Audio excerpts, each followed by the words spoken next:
I'm going to exit to desktop because I do want to have a fresh Yes, PC yes. running. So let me put up the uh, pieces, the lineup, and all of that. So you've got, I'll give you these shout outs to the various pieces, the various folks. Clint Leetwood, sorry, not Clint Lintwood, goodness. Clint Leetwood, there we go. Apucci, and nope. I am shouting out too frequently, Nightbot. And Pastor Drewski should all be on for this one. So if you're if you see things going on and you're like, hey, wait, this isn't the matchup I want to watch. I want to watch a different one, then go right ahead and switch over to the channel that's casting that particular matchup. What we have coming up for you will be the let's see, we have this. I listed this out in our chat, right? It's okay. So we start with Crazyfish versus Dzemp. Then we get the loser of that match against the loser of Doxun and Measim in the first elimination match. The second elimination match, we get the loser out of the group from what we've just seen, or plus the loser of the group that includes Bearlike, Sacco, and Steelsane, and then that takes us into the losers semifinals. Right. A big thanks to Uncle Lazy for the work behind the scenes on this one. 100%. Clint has done most of the work organizing within the community in terms of lining up the casters and the pros, and then Stony has done all of the work with the Stony's part of the curator team, so he's done all the work with the back end, with Bearlike and such to get that lineup. Let's go. Wow, We Zim's do. We have all the 142. mods. That's crazy. All right, welcome everybody to the first Dev Pro tournament.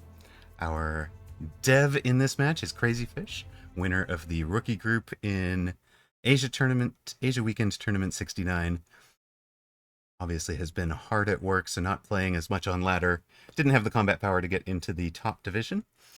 Really looking forward to this match. I think it's fair to say that Crazy Horse is the Crazyfish. Crazy Fish is the um, underdog here, but it'll be really fun to see. And it's always interesting to watch the devs play their game because they have a unique perspective and a unique idea of how the units interact that doesn't always translate to how the community sees it.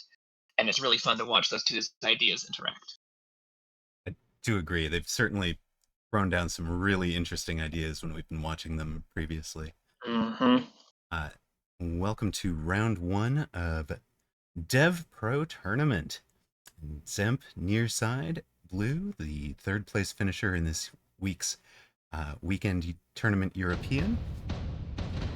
Crazyfish far side red, the Asia rookie group champion this week. So two players with success already this in the last week or Naturally. so. The Dzemp supply specialist is in the top 20 in the world on two different accounts.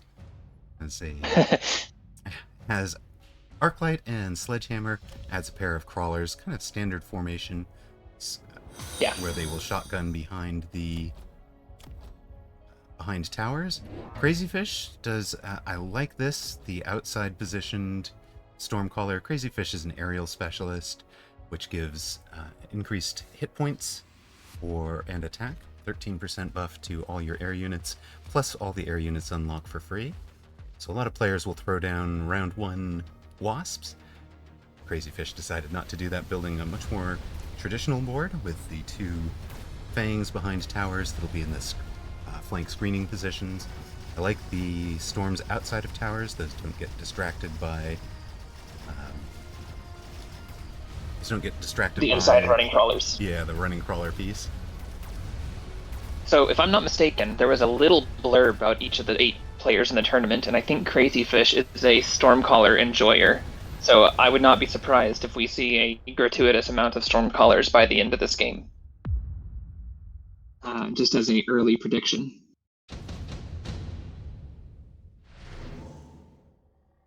All right. Early items are always powerful due to the drops. Free shield every round is good. ER Vulcan is really good, particularly in a standard v standard kind of match like this. There's a lot to like here. Yeah, extended range Vulcan, Really a tough. great pick for Crazyfish, I think. I would love to see it for Dzemp as well, but he's gone for armor. So something is going to be buff. Armor downgraded. Now he'll put it on a sludge. Armor Probably gets sold. Yeah, armor was downgraded from 100% increase to an 80% increase, and sledges aren't usually the best place for it. Steel balls, a traditional home, and giants, of course. But for right now, it's going to keep them alive in underneath the Stormcallers, which may allow them to do a whole lot of additional work.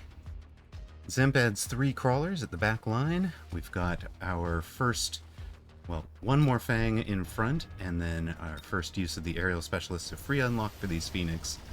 And there's no upshoot for Dzemp. Nothing that shoots up at all on Dzemp's board, so the Phoenix should win the round. Pretty much by guarantee. Flying is cheating. Every sledge player knows flying is cheating. Right.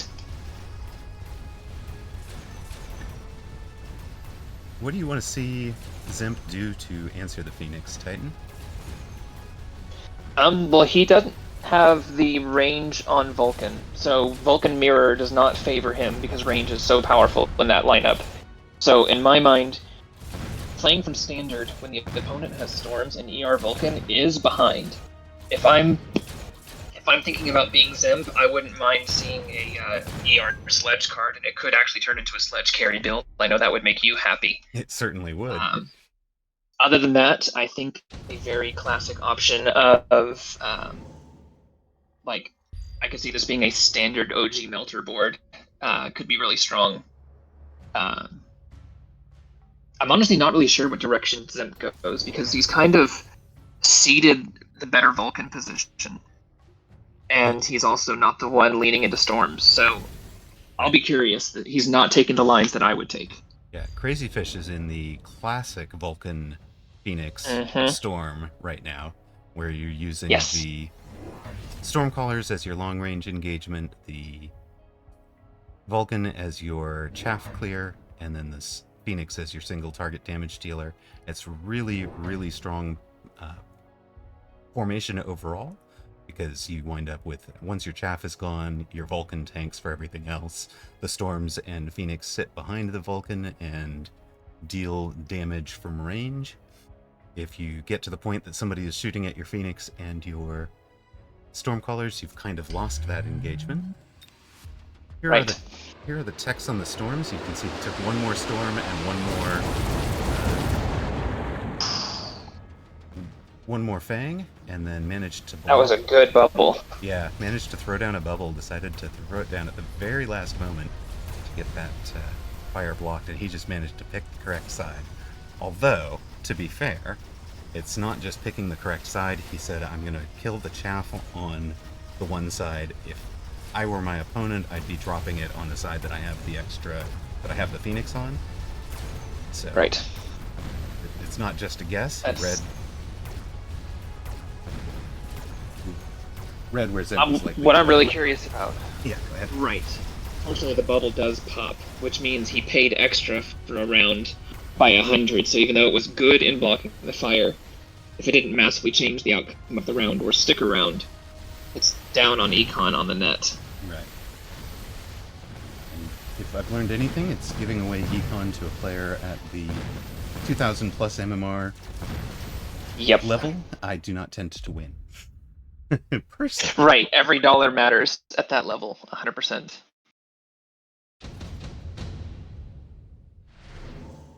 Okay, so we have the drop. Ooh, 4 blue man group. That's really, really strong here. That is, God, I think that's what Dzemp takes. Right?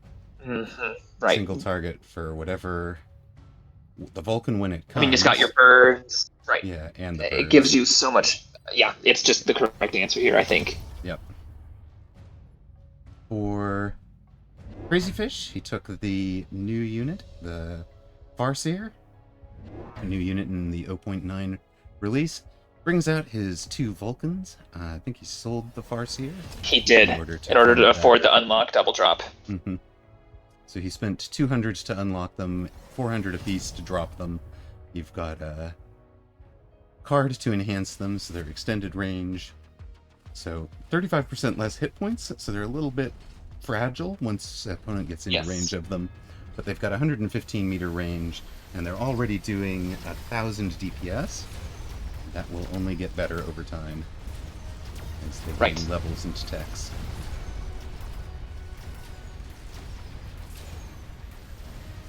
That extra range is really powerful because it means that with the range tech, they can simply be out of range of the things that would want to EMP them, which can sometimes be your best go-to answer to shut down them. Because they get really hard carried by their techs.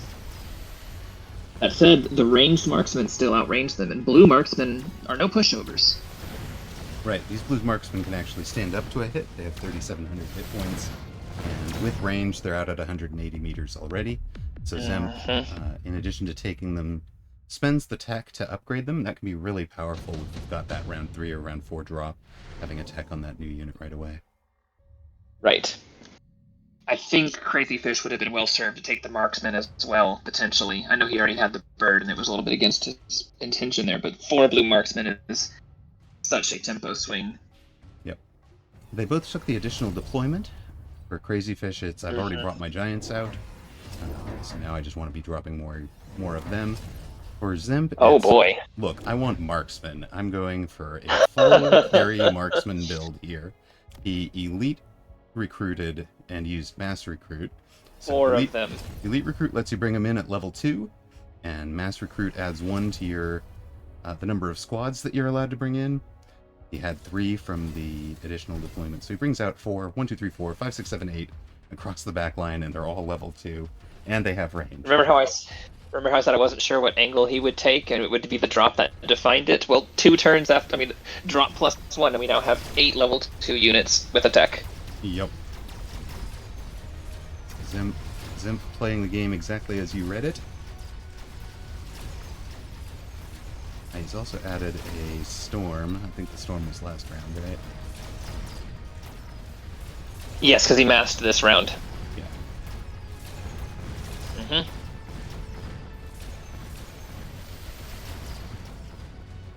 So this game is now formally a range war. It was from the beginning, but yes.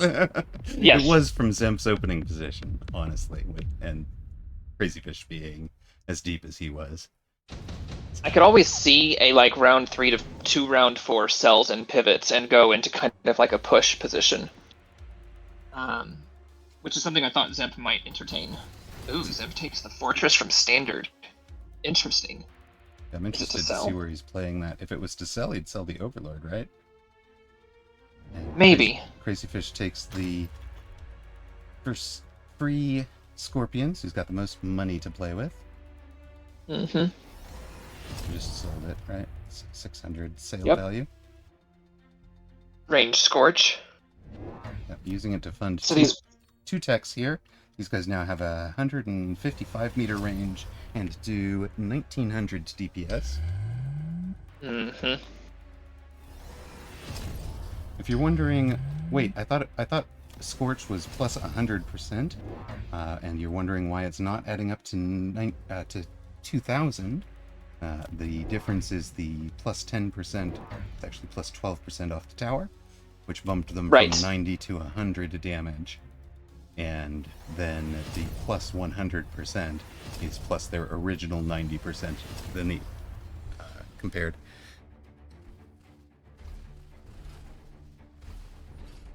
Amarok, we may be slightly different in audio volumes. I'm not sure whether I'm loud or short.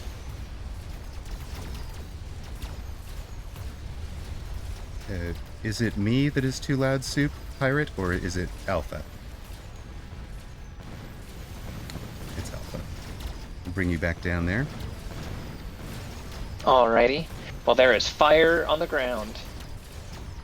Thanks for the sound check. I really appreciate it. Obviously, we're not listening to ourselves, so... Getting that loud. Marksmen are getting kicked. Yep, the marksmen are just deleting this board right now. And of course, fire on the ground really helped for taking care of the chaff. And Right. that drops Crazyfish down to 1264. There's a lot of levels here. Ooh, a mass EMP is really, really clutch. I think that Crazyfish absolutely should take it.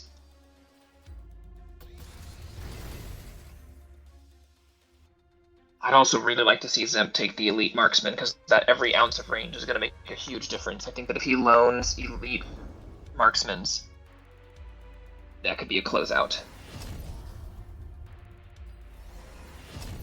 I'm going to hide panel so we can see what Dzemp is doing. Dzemp is deleting chaff on the left, deleting techs on the right. Incendiary came back, so both of them have the incendiary up. Crazyfish There taking is. plenty of time thinking, did eventually decide on the electromagnetic blast.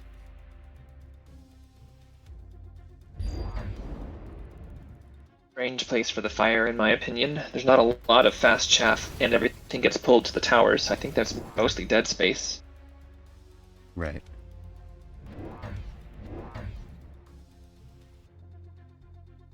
And there is the elite on the marksman as well, like I was asking for. A temp range. These marksmen now have 210 range, outranging the storms themselves. And if this goes another round, which I doubt, then you get EMAG on them next, and I think that's pretty much GG. With this much fire on the ground from both sides having firestorms, chaff isn't going to work. Yeah. There are some wasps. The wasps to distract is a good idea, but if you feel like this is scaled out of control. Right. There's no great answer to the wasps, though. Hopefully those will buy Crazyfish another round.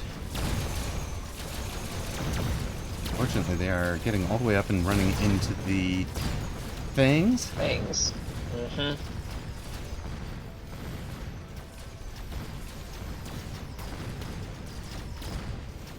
Those marksmen pack a wall up once they get level 2 to 3 with the elite.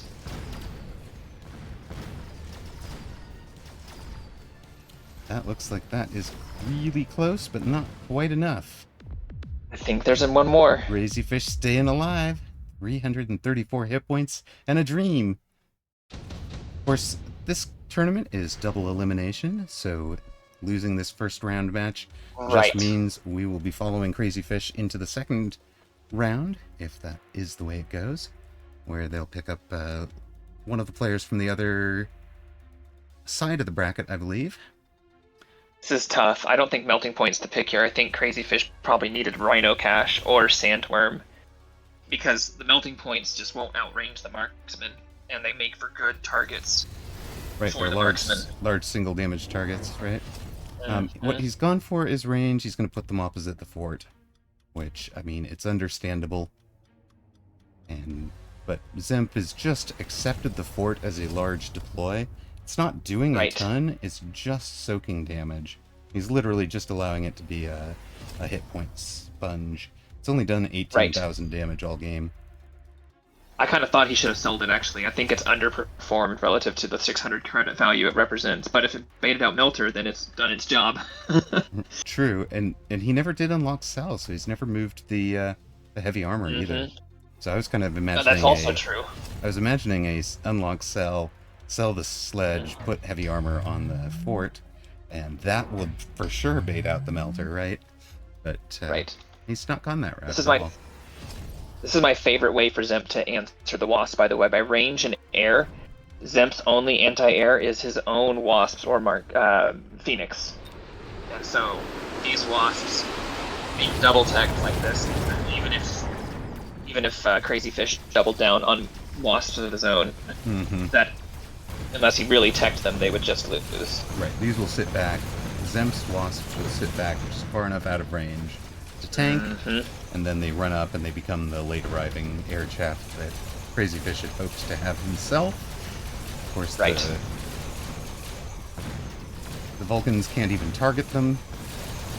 What can Vulcans not do? They don't look up. Yep. Yeah, I think trying to tech those forts was definitely the wrong direction. Manitou, I think that realistically that probably was just a paycheck that was on board. But yeah, They look that up. was just a marksman clean. Yeah, they look up. They just look very sad. As Titan was trying to say that I interrupted, it was a clean sweep with marksman. Dzemp waited until the drop on round 4 and committed Hmm. hard to them. Titan called it out even before he'd done it, and then pointed out that he had bought the techs immediately. And we saw him go elite, mass recruit, drop 4 more, boom, boom, boom, boom, boom, boom, boom. And all of a sudden you're sitting there with 8 marksmen, all of them level 2, and they've got range, so they're out at 180 meters. At that point, your only defense is to get something out in front of them and make sure that they're wasting their shots. They only shoot every 3.1 seconds. You need to make sure they're wasting their shots on tiny units. And with the fire on the ground, the arc lights, the sledges, Dzemp was able to do enough to have a chaff clear, the chaff cleared, I guess I should say, and even has the ability to throw down if he was ever losing the chaff war, he can throw down some frontline crawlers to have this fire drop a lot closer to Crazyfish's line and have that burn his own chaff as it arrives. So, There were 27 levels worth of marksmen on Zemp's board. yikes. It is worth taking a look at his overall formation. He does have a solid chaff in addition to the marksman. He's using these mid-late level fangs. So they're not getting out in front. They're not charging into range for the Vulcans. The crawlers get out there very early. There's 5 of them. They get out there very early and tank some early shots from the Melters and the Phoenix. But the Fangs are kind of the late arriving chaff, and they don't run out into the fire, which is something kind of neat. Pucci was kind of infamous for running almost this Fang board and then again behind them, just to make sure he's always got some chaff in the late game. So really nicely done. It's interesting. Obviously, fire doesn't count the number of kills. Like a Stormcaller with fire on the ground doesn't count the chaff that runs through fire. But the highest chaff clearing unit on Zemp's side of the board was that armored sledge pack. News from around the league. Bearlike 8 Sacco. So Sacco is going to be down here in our elimination bracket. So if you want to follow that run, you might want to stick with us. Crazyfish has readied up. That is a Doxun in our chat. It is indeed. We are done with our ad. You guys can fire that up when you're ready. Here we go. I will put up the bracket real quick while we are on the time down screen, of course. Here we go. This is the bracket. You had Measim win over Doxun in round 1. That's how Doxun wound up here. We saw Dzemp beat Crazyfish. So Crazyfish is here. We've got those two in a, pass. They still have a route to the final. On the other side, Steelsane beat Hello, and Bearlike beat Sacco. So you've got Hello versus Sacco, Doxun versus Crazyfish. The winner of those two will meet each other in the we get winner of this one will face the loser of Steelsane and Bearlike. So you'll have one of Doxun or Crazyfish versus Steelsane or Bearlike in our next match, and then winner of that one would get the winner of Sacco's path in the losers bracket semifinals. So I'm very much looking forward to that one. We've just saw what Crazyfish was trying. Alpha, what do you know about Doxun, and what do you think about Crazyfish can do differently? Well, we know that Doxun likes his sledge line. And I think that in that particular matchup, the Vulcans would have matched favorably into a sledge commit had that been the angle that Dzemp had gone, so that would have worked well. I actually think that Crazyfish just got beat by the marksman pivot. Yeah. But ultimately, he had a really strong board with great cards to go with it. I think they just were stubborn in not taking the marksman themselves because they already had one had the Phoenix on the board. So a little bit more flexibility on the unit drop is the big thing for Crazyfish. Yeah, I would have made that same mistake if that is a mistake there. Welcome to round 2 of the Dev Pro tournament. This is the first game of the losers bracket. We earlier saw Crazyfish, who is a dev and the tournament Week 69 Asia Rookie Group champion, so able to run off a 7-game winning streak in a tournament. Saw Crazyfish lose to Dzemp in round 1, as Titan was just describing to you. Doxun, with the first round loss to Measim, has a Farseer specialist with... I foresee many Farseers. I foresee Farseers, indeed. Has a Storm and Arclight start, so very much a range war position. And with Farseer behind, I would imagine we're going to have many missiles. For Crazyfish, yes, having just lost to the Marksman drop, makes sure there will not be a Marksman drop this game. Picks up 2 Marksmen. Obviously, wanted some single targets, so he's got his chaff in the triple crawlers. His chaff clear would be the 2 sledges, and then his single target are the Marksmen. For Doxun, it's chaff with arc lights for the chaff clear, and storms are sort of the single target. They do dish out a lot. I mean, they can of definitely. Yes, they do. But I really like the Marksman with Sledgehammer into the storms, because even once you get a little bit of speed, you can kind of debate all of the storms, and the Marksman can still get kills, and it's kind of happening right now, even. Right. Marksman gets through, gets tower, and you get the classic end state. 1 Marksman versus 1 Storm. Poor Storm was locked onto a tower, so Doxun loses. And the Marksman leveled. 4,200 apiece.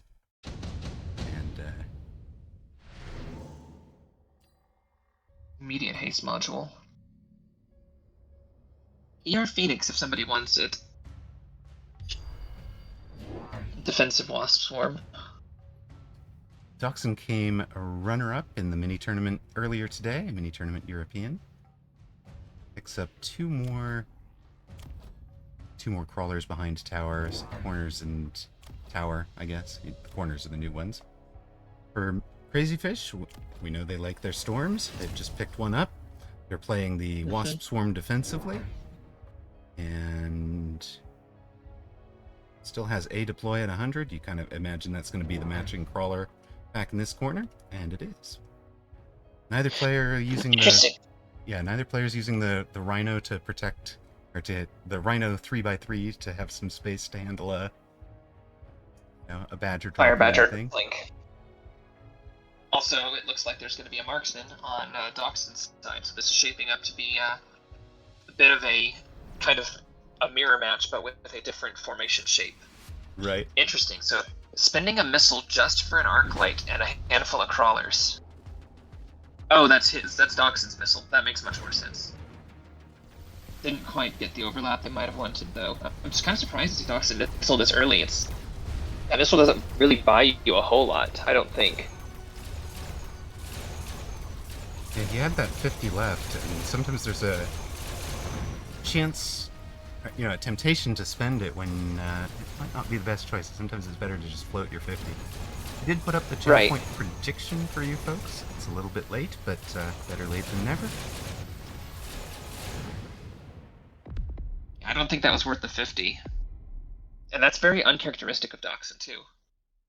Only thing I can think of is if that was to missile out Sledge to prevent them from leveling.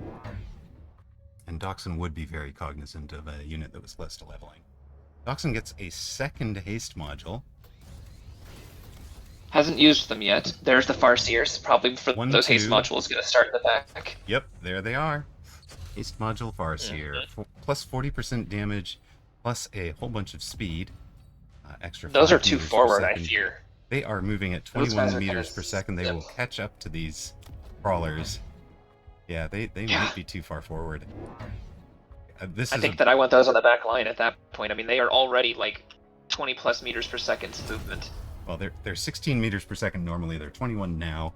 Yeah, I think of Farseer, right now I'm thinking of Farseer as place it where you would play your Mustangs positionally. Mm-hmm. And for Doxun, that's correct. That's what he's done, but he's put them, with the haste modules where the haste module risks overrunning the chaff. I guess is what we're going One thing for. I've noticed of Doxun play is that he really likes to add arc lights.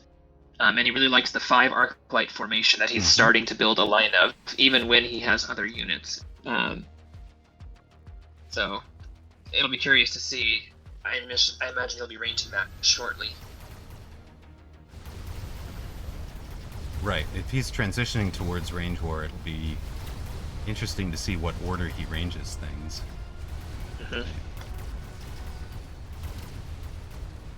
Those Farseers are going to be nasty, not just once leveled, but now. They're nasty already. Look how heavily they're winning that side. Also, he opted out on the range increase tech for the Farseers, not running the range boost. Ooh, fascinating spot.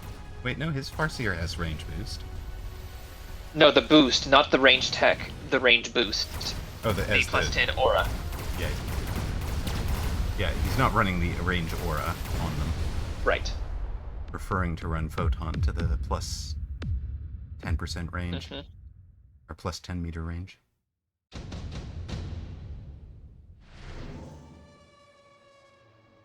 Unit reinforcement, again, comes down on round 4. Sabers for Doxun. Loves his sabers. I mean, we saw him run a legit Saber carry strat to a European weekend tournament title. That was a fun tournament to cast with you. Yes. Saber, it was Saber Tarantula then. It'll look like Saber Seer now. It looks like. Wraith, Wasp, and Scorpion, the possible drops for Crazyfish. Let's see what Doxun is doing. He's picked up one more Farseer. Crazyfish does also take the Sabertooth. And as... Makes sense. Look at this. Titan just calls it. He's pointed out the 5 arc light. Just knows the game so well. Knows the players so well. That he's able to call what Doxun's doing. Here's the storms that are coming out to fill in the line on Crazyfish. Yep. Full storm line. Here is the Sabertooth. It's in basically to tank the Farseer damage. Oh god, this Farseer missed leveling by 15 last round. Oh, you hate it. 15 experience. So everything this one kills is going to be wasted XP this round. And of course it's probably going to get in on the Sabertooth. Right, and of course the Sabertooth at this level one-taps a level 2 Farseer, and almost one-taps a level 3 Farseer. Well, and remember where those Farseers ended up, right? They ended up right on the chaff line here last round. So I expect you're going to get... Well, he doesn't have the range to do it.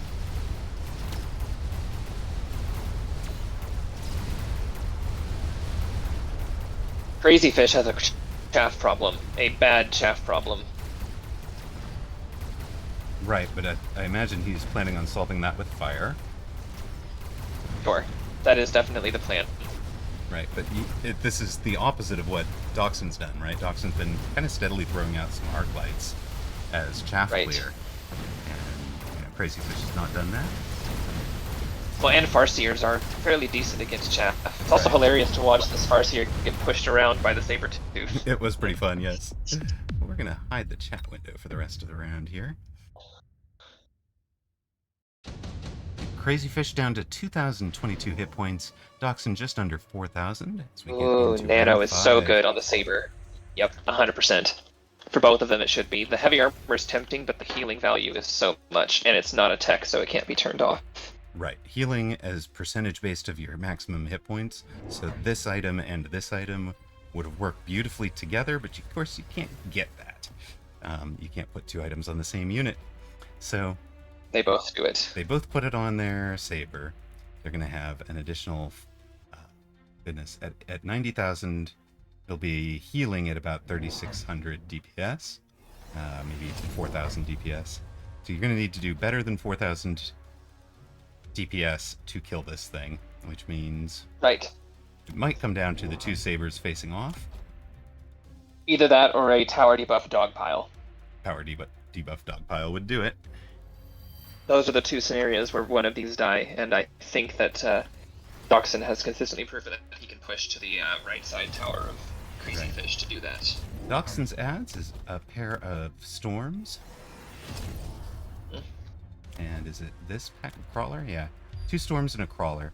So this is one of the things I've been noticing the 2,000 plus MMR players do pretty consistently. It's 2 legit, this is a contributor unit, and 1 more chaff, if they're going to go with 3 deploys. I mean, Dzemp's Right. power push on the marksman notwithstanding. Previous game, yes. Yes, range on Crazyfish snipers, not yet on Doxuns. I think Well, those Doxun, marksmen are going to put in work. they will, yeah. I think Doxun may be moving out of the marksman almost. They're sort of a Yes. Phoenix prevention at the moment. But even that, and now that he's getting the Farseers up in level. Ooh, the storms were enough to take it down. And as you said, during the tower debuff, debuff, your units take 50% more health damage. So that was enough to change the DPS there and pushed those storms Able over to the keep edge. pushing on the right. Mm-hmm. Yep. Gets through Crazyfish right. Crazyfish down to 500 hit points. Doxun on the verge of making him the first knockout of this tournament. We've got Overlord, Wraith, Typhoon, Melter. Both players took the Melter. Both go Melter. And, There was an argument that I think could have been made for Typhoon for Crazyfish because he has been having a serious crawler problem. right, it's He's a got to clear click fire on problem. the storms. That said, the melting point for the Sabertooth healing makes a ton of sense. Right, and both of them. Oh, no. Oh, that's a Well, mistake. he sold the Saber to fund this, right? So he's Yeah, that's a got mistake, the though. Nano. He's got the Nano repair on his Melter now, so it'll be Melter V Sabertooth. The Sabertooth does 33,000 damage per shot, and the melting point has 72,000 hit points. So, it's not going to out heal that. If it gets Right. into a It will fight. take another. Right. It'll take probably 3 shots if it's locked on and It'll be factoring in the healing. It'll be 2 because it's backed up by a level 2 Farseer and a whole bunch of storms. So second shot from the Saber will delete it, I think. Very late arriving Fang for Crazyfish, and he's ranging the Fangs. Okay, I think that. I think the missiles win it for Doxun here. I think that these giants don't get the job done. Right. The Melter is walking away from its intended target, and now it's out in front where there's no chaff arriving. Right? This is kind of dangerous for him. And there are chaff units, they're over on the other side, but it's a big exposed location. Yep. And you can see And crawlers no go range right on in that big him. Melter. And the It's not Vulcan even. locks. It's not even going the right direction. It's heading off a different. Where are you going? It finally figures out. Hey, wait, there's my target. And it does get the job done. On the other side, though, Doxun has already taken out the far side. Still has his Melter up. Melter gets tower. And crushing from left to right of that Melter, and 1 pack of storms survives this round. This game goes to Doxun. The Melter goes down, there will be another round, which it does. Very nice for Storms. Crazyfish. Barely staying alive at 364 hit points. Time to turn it around. That's right. And smoke is tempting, but you got to assume that people bubble it out. And if I Especially, actually take advanced shield here yeah, personally. especially if I'm seeing 2 drops, right? I'm going to take advanced shield and just drop 4 shields because I'm expecting I have to buy the Right. shields anyways. I might as well get extra value out of them and save my Right, money and on if the both. drop. Yep, and your opponent's gonna have to shield them. I mean, at this level, you have to shield, so you can't not. Right. Notice for those of you who are intending to play the Americas mini tournament, registration is now open. Y'all want to finish up whatever game you're in, don't start a new one, get yourself registered for tournament, if that's the direction Or you're stick going. around. Because this is amazing gameplay with some really fun people to watch, and the night's just getting started. Indeed, indeed. We've got lots more action to come. Yeah. The Melter on the other side, the only reason Crazyfish got to pull off what they did was because that Melter got to kind of run away with things, and I think the Melter on that side now for Doxun is going to make this a hard pivot. Right. Ooh, the Farseers have EMP. Yeah, Interesting. ranged EMP on the Farseers. The EMP on the Farseers only costs 100, so even with this, this is 300 cost techs. It only costs him 600 out of the, you know, it's around 1,400 income that they had. He's still got plenty to play with. 400 for the...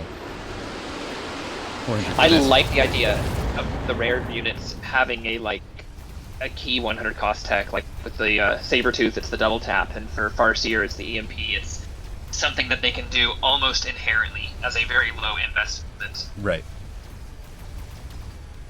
This is what I am good at. Right. And, you know, when you're thinking about it, it very much makes sense. This is an electronic warfare unit. This is a tank that has 2 guns. Right. And yep, Lock the EMP on. connects. The EMP did not connect with the Melter over here, so Crazyfish winning on the near side, but now the it EMP connects. is connected, and that should be GG's. Yep. Doxun winning Crazyfish. The dev eliminated.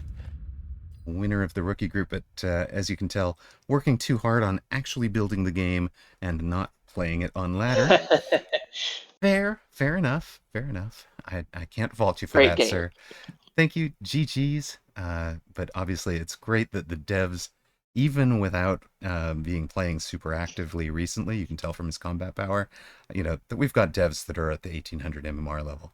They're playing the game. They know the game, right? This is kind of the cool aspect of it. Farseers are a little overtuned, perhaps. But they are beatable. I did beat one earlier in the day, so you can go rewatch that one on VOD if you want. For this match, of course, it was just 3 of them. It's not like they are I mean, this one did 250,000 damage because it was soaking, dropping damage into a healing. Right. It was kind of a deceptive health damage translation because of the saber that it was shooting. Yep. But Doxun with a very classic, you know, Stormcallers did in fact range the arc lights, so that's the chaff clear there. Like Titan was saying, 5 arc lights across. Has the 3 deep Farseers, which are doing the EMP, and just a great little chaff board of. For him, it's mostly mid, late, and late arriving chaff, with Crawler up front. Toast, thank you so much for supporting the channel. Toast giving out some gift subs to Mr. Krieger and Manitou. Very, very nice. Much appreciated.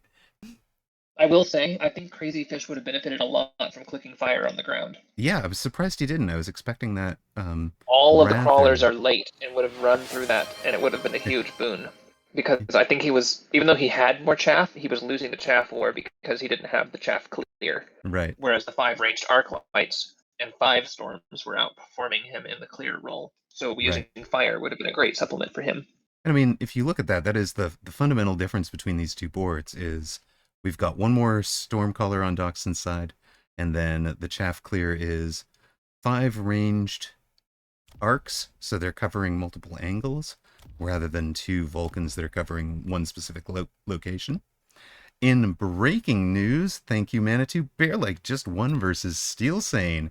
So Bearlike 2-0 on the way to win this one.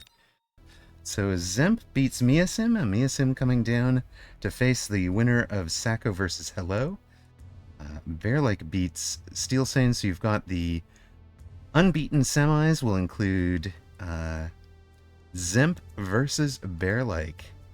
And all other players. The classic dog versus cat. Mm-hmm. Doxun versus Steelsane. Doxun v Steelsane. That is one that they have done many, many times. Probably one of the most played high-level matchups that we've had in Mechabellum. It is a storied rivalry. Xfire, thank you so much. Wait, thank you so much. And Mike, that was the 150th gift sub or sub on the channel right now. Thank you so much. I really appreciate it. And most importantly to Kiddo, it's true. Yeah, Warrior, thank you so much. It says, with the bit cheer, and says, thanks for the Mechabellum content so far. I'm only an observer, but I've enjoyed learning and watching. Much appreciated. Toast with the gift for Godslayer. Thank you so much. And, wait. Yeah, Warrior. First time chat with the cheer and then getting gifted a sub. Welcome to the channel. We are so happy to have you. And Bearlike has been doing some pretty nasty gaming, apparently, knocking out Steelsane and Bearlike came close to winning the EU tournament this weekend. Welcome to round 3. This is the quarterfinal, losers quarterfinal bracket between Doxun and Steelsane. Dog versus cat.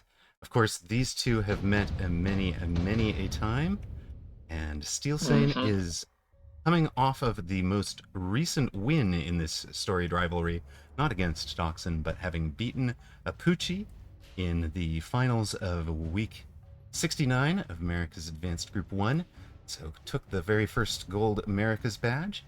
If Doxun, of course, took the double recently in week 65, won both the European and the America's tournament on the same weekend, which is a tremendous accomplishment. Of course, you can follow tournament coverage here live, or we do put tournament matches up on the YouTube channel. I'll be backfilling to make sure that 65 and 67 are on for those of you that are fans of Doxun and Apuchi. Near side, Steelsane, a giant specialist with 2 tarantulas, 3 crawlers, adds a pair of marksmen for his single target, and starts deep. Now, a lot of tarantula players just look at somebody, opponent, of course, supply specialist with storms and crawlers. A lot of people would look at that and go, oh no, I can't, Stormcaller counters Tarantula. I've got to play my Tarantulas from aggro. I'm not going to trust myself to play them from back deep. Steelsane loves to play from standard. That is his thing. His goal is to be the best standard, and he particularly prides himself on defense the way that you do, Titan. So where do you see him going from here? Honestly, I suspect he sells the Tarantulas. I think that from standard to standard like this, they do die pretty hard to the storms, and they don't really get to do their value. What he pivots into precisely will likely be drop focused, but I could definitely see him going into a marksman carry with potentially it being a Vulcan marksman, which we know is strong right now. But I don't think the Tarantulas are long for the world. You don't see a world where we get ranged tarantulas and just enough chaff that the storms never target them? It's possible, and I'm not saying that that's bad. I just don't see that being Steelsane's angle long term, and I could be proven wrong. And he buys more of them, so it's going to be the opposite direction. He will commit to them. Beautiful comedic timing or dramatic timing. I don't see a world where he commits to them. Boom! But he also took the laser sight. Both players took the laser sight. And Steelsane took the third one in part because he's looking at this. Not that these ones are new, these ones were not, but partly because he's looking at that crawlers coming up the middle right at his marksman.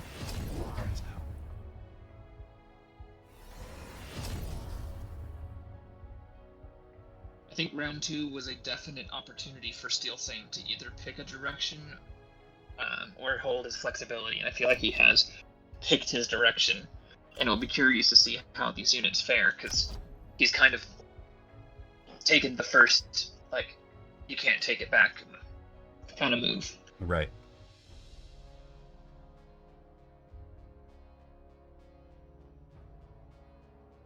We have a golden kappa. Amazing. We have a golden kappa awesome. emote.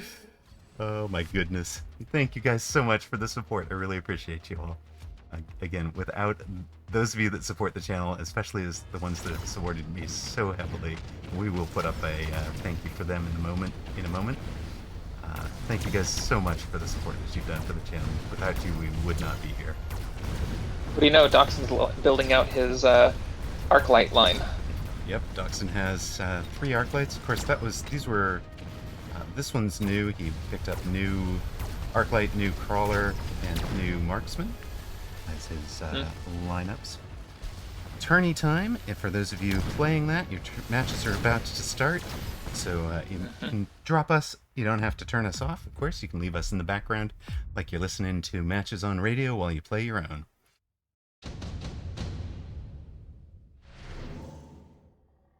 There's the saber for Doxun. Although a quad fang pack is like not it. to be ignored. I like a quad fang pack, indeed. And that is what Steelsane takes. So a lot of players would shy away from it because it's level 2.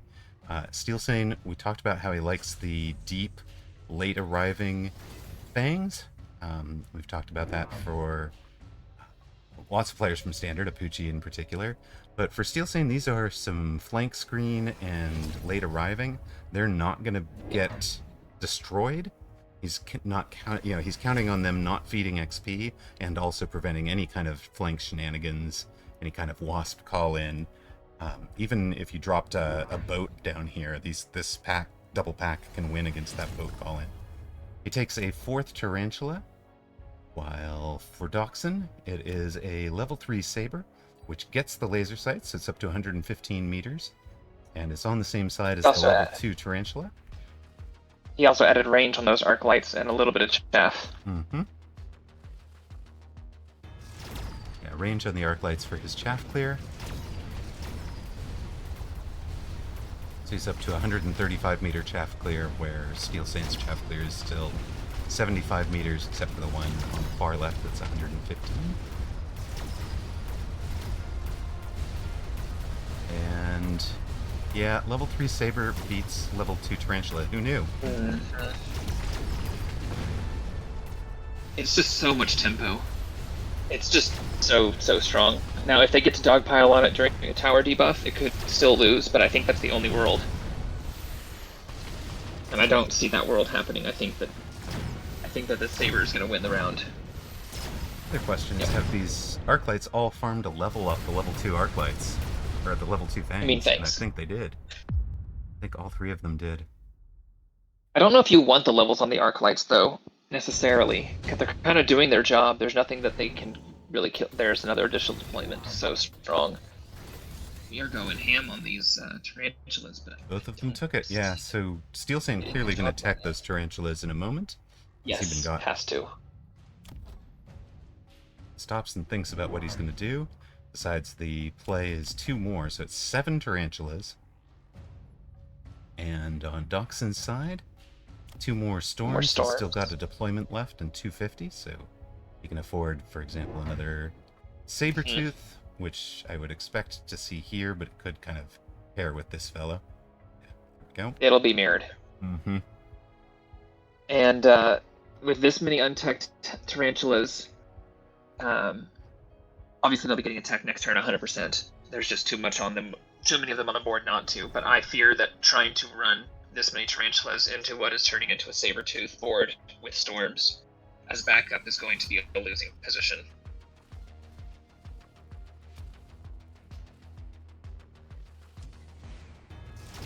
Yeah, it certainly looks like Doxun is in units that counter tarantulas. What he's not in is units that counter mines, and that is why he took the levels on the arc lights. So you were saying you didn't feel like they were necessary, but level 1 mine has 750 hit points. The level 2 arc light does 875, so it will one-shot the level 1 mines. So from my perspective, getting my arc lights up to level 2 is critical for a defense against a tarantula push. Even before I've seen the tarantulas take mines, I don't want to be caught by surprise for a round. Right. If they get up to level 2, then I have to have arc lights at level 4, so, you know, or take charge shot. Smoke. So there's a world where Doxun takes EMAG instead of smoke, anticipating the barriers for smoke. Mm-hmm. Very nice call, man. It's expensive, but it's But you Good know play. they're going to be teching the tarantulas, and you know that it's going to be hard to cover them 100%. Mm-hmm. So this way you disable the techs that you know are coming on the leveled ones, and Right. any shields that he puts, because he has to shield, He did will get not shield. cracked. He took a range and temp range off Oh tower my goodness. to cover for the smoke possibility. And for Doxun, he's going expensive right now. Electromagnetic Blast to turn off the range and slow things down. Sticky Oil to slow things down on the other side. I think that might be being very cognizant of the fact that mines might be the tech. So we're going to turn it off, we're going to slow them down, we're going to make sure we kill these things. Buy ourselves time. Doxun has to shield with the rest of his money, right? Like he shields at both towers to prevent the smoke. You've got to shield the sabers, right? And that would be... He didn't. I would presume why Steelsane bought the Melter, to have a counter to the sabers. Toast, that is your 50th gift sub given. Thank you very much, my friend. Deeply, deeply appreciate the support. Gifting it not at random, but to Uncle Lazy, who has done so much work to make sure this runs smoothly, and allowing Stony and Clint Leetwood, the organizers, to focus on casting on day of tournament. Really appreciate you guys both. I can't believe neither side bubbled that. I mean, it's round 5. It's earlier enough in the game that maybe you're still thinking economy. But you both, I mean, well, certainly from Doxun's perspective, if he spent so much money on actives, and then that didn't really surprised shield me. against them himself, yes. And the smoke is the most powerful of all of the actives that got used unshielded, because it's a 2-round range debuff and a range ward against your carry units. Right. Wow. There's a Doxun Farseer angle, potentially. Definitely not Typhoon for either player. Fort with Launcher Overload can actually be very strong against mines. Really strong against mines. Yeah, but but the transfer player already has Melter. Steelsane took the Scorpion. Yeah, they've already got it. Doxun takes the Farseer. Those are also strong against mines. In particular, because of the guided missile. This is a guided missile that does, well, at level 3, it's going to do 3,800 damage per shot. And he's ranged it to have a 165 meter range. Here come the mines. And with these all up to level 2, two more Farseekers is going to help a lot. These will do 1,200 damage. These mines are going to have 1,500 hit points, so they would survive one missile, but not both missiles together. And of course, they would also survive this Arclight's shot until the Arclight gets up to level 4. This guy getting to level 3 would help. Yeah, I'm afraid it is not Scorp Siege here. The Scorpion was taken to sell. Yes. Basically, that Scorpion was turned into a Spider Mines. Yep. Steelsane has also quietly gotten up to a pair of level 2 marksmen with no tech. Right. A lot of chaff on Doxun's board.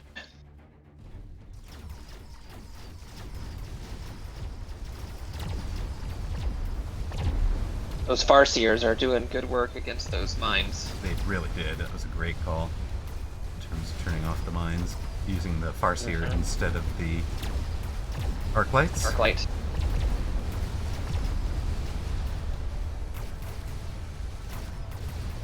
And with range, those Farseers are still able to connect, although Tarantulas are shockingly tanky.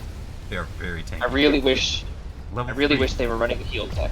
Yeah, a level 3 Tarantula is basically giant level hit points. That said, the next tech for these Farseers being EMP would absolutely be amazing here. Right. Turning off the range on everything they're shooting. And turning off the mines, in this case, like at the end of the round, where they got locked onto a Tarantula and then died to the mines because they hadn't turned off the technologies. Right. Another smoke or an ion. Both players Both go taking with the Ion. Ion. It's so strong. Yes. And And both players in a very line formation. yes, both players are in a very Ionable formation for sure. More Farseer. Here come the bubbles. The smoke is gone, which is a big deal. Alright, I am putting Alpha right back where he started in terms of sound. Boom QC, sub with Prime. Thank you very much, we really appreciate it. Appreciate the support. Alright, shield bubbles up, and Doxun so unlucky. No. Shields 3, but not the one spot the Ion is coming down. On the other hand, Well, the one spot that makes the most sense, too, that's the spot that had the most of the Farseers last round. To me, that's the first place you bubble. Even if I don't see the line from the other person. Yeah, he thought the place was going to be the level 3 Farseer. That Ion Beam is maybe game-winning. That's back-breaking indeed. And for Steelsane, didn't use speed, but did get most of the units that Doxun was aiming for out of the Ion Beam. And I think that is just back-breaking. Doxun only at 1,200 hit points. Needs to get a lot of kills in the closing stages of this round in order to survive it. Doesn't have EMP on the Yeah, that tower Farseers. timing is gonna tip it. And yeah, there's just too much hit point on the board. Dog KO'd by Cat. Epic Mouse Gaming, congrats. Wins your first game in a tournament, very nice. Steelsane over Doxun. The dog is eliminated. Steelsane going to be through to the next round. And 7 rounds here. Steelsane, of course, playing at the top of his game right now. Took home the America's Weekend Championship this week. So, very nice.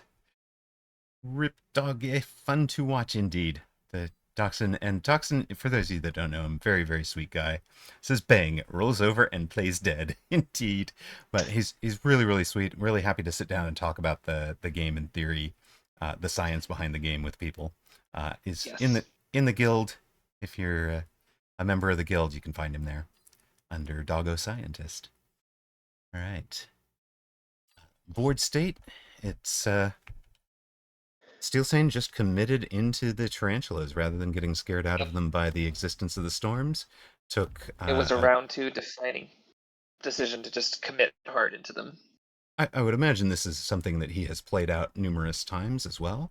So he has a line that he's going to get to, and figures I'm going to take them as ranged. They're a little bit better than an unranged arc light from the same position. They're a lot tankier.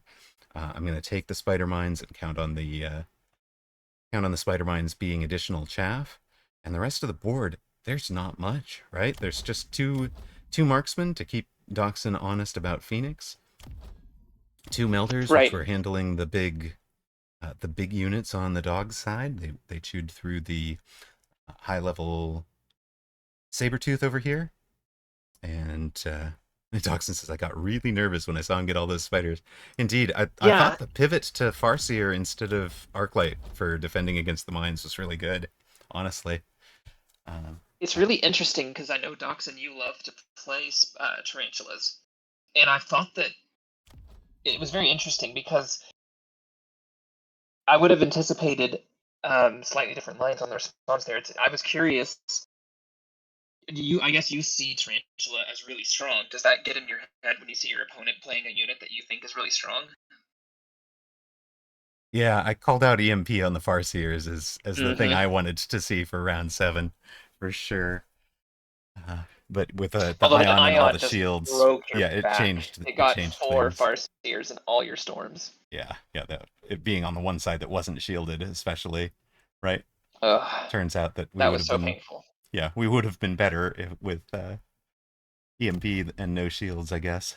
But we will take the moment to throw up the thank you to those of you who have been supporting the channel for so long. This is not the end of the cast, of course. This is just a huge thank you to Toast, to Mike Tyson, both listed on here.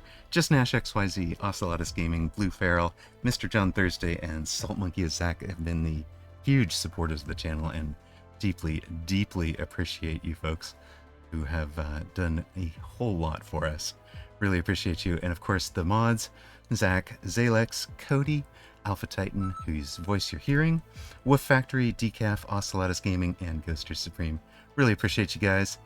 Thank you so much for all that you all do. By the way, thank you so much, First Time Chatter. Welcome, welcome.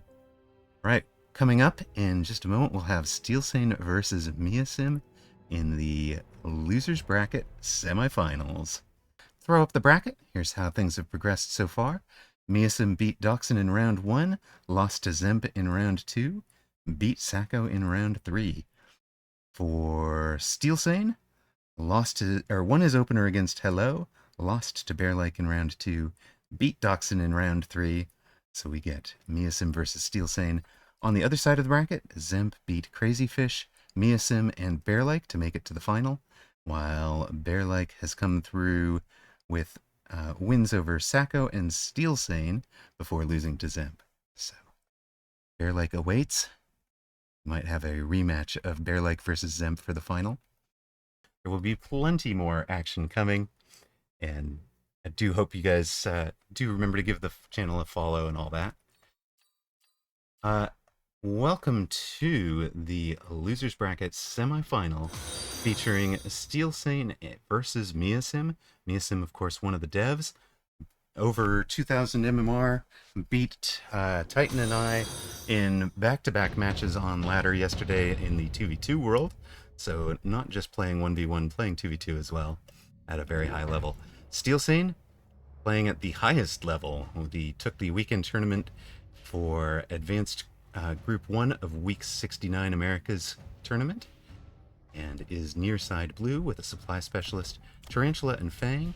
On the far side, Measim, a saber-tooth specialist, starting with Stormcallers and Arclights, and looks like they're going in a similar open to the 5-wide Arclight here with 2 crawlers behind the towers. If you're new to the game, this positioning behind towers is so that the Arclight's shotgun a little bit, and you get a big thing. The third, indeed, it is the very, very important number 69 tournament. Welcome to chat, Vindrax. And the third says the most important tourney. So, oops, we need to hide our chat window.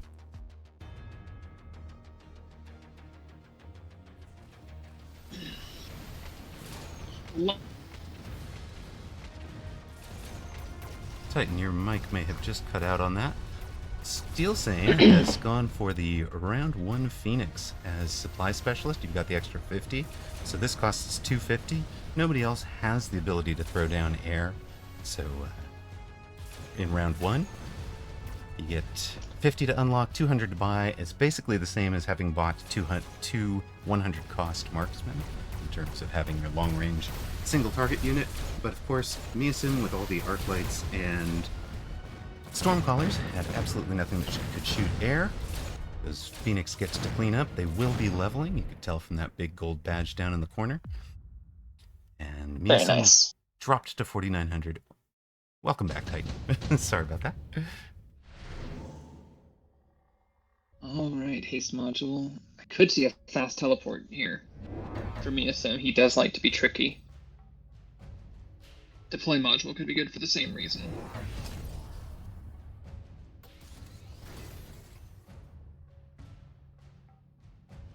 Steelsane. What does he end up? You think Steelsane's going hard on the Tarantula line again? Could be interesting to see, for sure. Measim's still thinking about those options, and Steelsane has gone with a haste module on his outside Tarantula.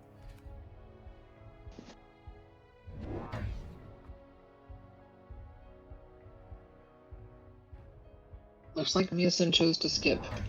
There were a lot of really good value picks there. Skipping seems kind of surprising. He's got his saber-tooth. I really would have liked to have seen a saber on the other side mirroring both tarantulas. Right, I'm surprised he didn't do that. We did instead get one extra arc light. He's got no air option. Okay, so he Right. chooses to sell his saber and go into Phoenix. And go Phoenix, right. And this is, there's a Phoenix already. The Sabertooth isn't so great. It's plus 50 if you skip in GMI Horsey. It's plus 50. So when you see something listed as costs 50, it actually costs you 100 in terms of the opportunity cost. So free, I think it's a little bit misleading for the newest of players. Free is actually costs you 50, and right. Costs 50 is actually surrendering 100 for it. So I think that's a little bit misleading. And yes, Measim is red, just like Doxun was red the previous game. yes, Steelsane is near side in blue, Measim is far side red. Steelsane with the level 2 Phoenix wins the air war and will win the round again. I think the outcome is going to be almost exactly the same in terms of the surviving units. We've got the same 2 arc lights, the same Phoenix, the same couple of fangs.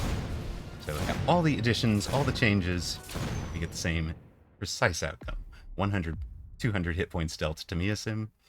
And yes, that's a very pretty skin you're wearing there. That's the Blaze skin on the Phoenix. Look for those level 2 blue Phoenix getting the show off up close and quick personal. rhino snap. Measim took the rhinos. This is, for doing your math in your head, the rhinos are 600 minus 150 is 450. This guy would be 400. This guy would be 350, and this guy would be 300. So if you're just planning on selling the units, the rhino was the best value. And right. You just kind of get good at recognizing that. But they're also a really good unit, so both players have taken them. They are a good unit because they've got almost 20,000 hit points. That's even more than the tarantulas do. Here, where Measim knows the fast tarantula got out in front of Steelsane's units, he's gonna take have the 2 rhinos come up and punch it to death.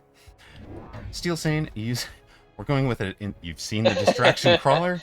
Now we have a distraction rhino, and it's actually going to distract these rhinos for a little while, as well as the Phoenix. But Measim unlocked Cell and sold the 3rd rhino for Steelsane. He's getting the other 2 arriving as deep, kind of late chaff, but lots of hit points as well. Measim took the 2nd Phoenix on the opposite side, so kind of reading that Steelsane might be, for example, if he'd sold the rhino, he'd have had enough money to triple recruit and have another Phoenix. Also, this I think is really interesting. Steelsane has picked up a very early backline Fang. This was actually present in round 2 and died to the storms, but very early backline Fang, so that between them, that Fang / crawler backline protects against the Wasp call-in, etc. And it's arriving as this very late chaff at this stage of the round, so it's positionally it's all right. It's going to do some late chaff work in the very late. That rhino game. duo put in a ton of work, engaging 2-on-1 twice and winning with surviving health. Yes, with very little surviving health, right? Both of them on very low health. Not to get technical, but the Manchester's square law basically says that as you outnumber your opponent, you do more than just double the output because you inflict casualties twice as fast, and so it's a compounding return. That is why the formations like the kind of creating a salient on the corner here are so powerful. You create this spot where you get to take advantage of that. Steelsane takes intensive training. Orbital Javelin is up. That does 70,000 point drop. 70,000 point damage to a single spot. So Measim can't risk that Orbital Javelin would have killed both those rhinos. He already had Cell unlocked, so he sells the 2nd one. So rather than trying to run that same play with the rhinos winning the punching war, he's sold out of one of them. Takes range on his arc lights. So arc lights with range are going to be his answer to the mines, I hope. I hope that's what he's planning for. And the tarantula over here has gotten up to level 2. Steelsane did unlock Cell, sold out of his front rhino. The distraction crawler one has a different distraction here. Bought into the storms on the right side, and continued to build out the chaff fort, I think. No techs on the tarantulas yet. Rhino boxing goes Measim's way again. Supported by Phoenix, of course. They had much better support over there. You're getting some important experience into the arc lights here. Farm, farm, farm, get your level. We talked about that in the last match, where to take out mines in a single shot, they want to be level 2.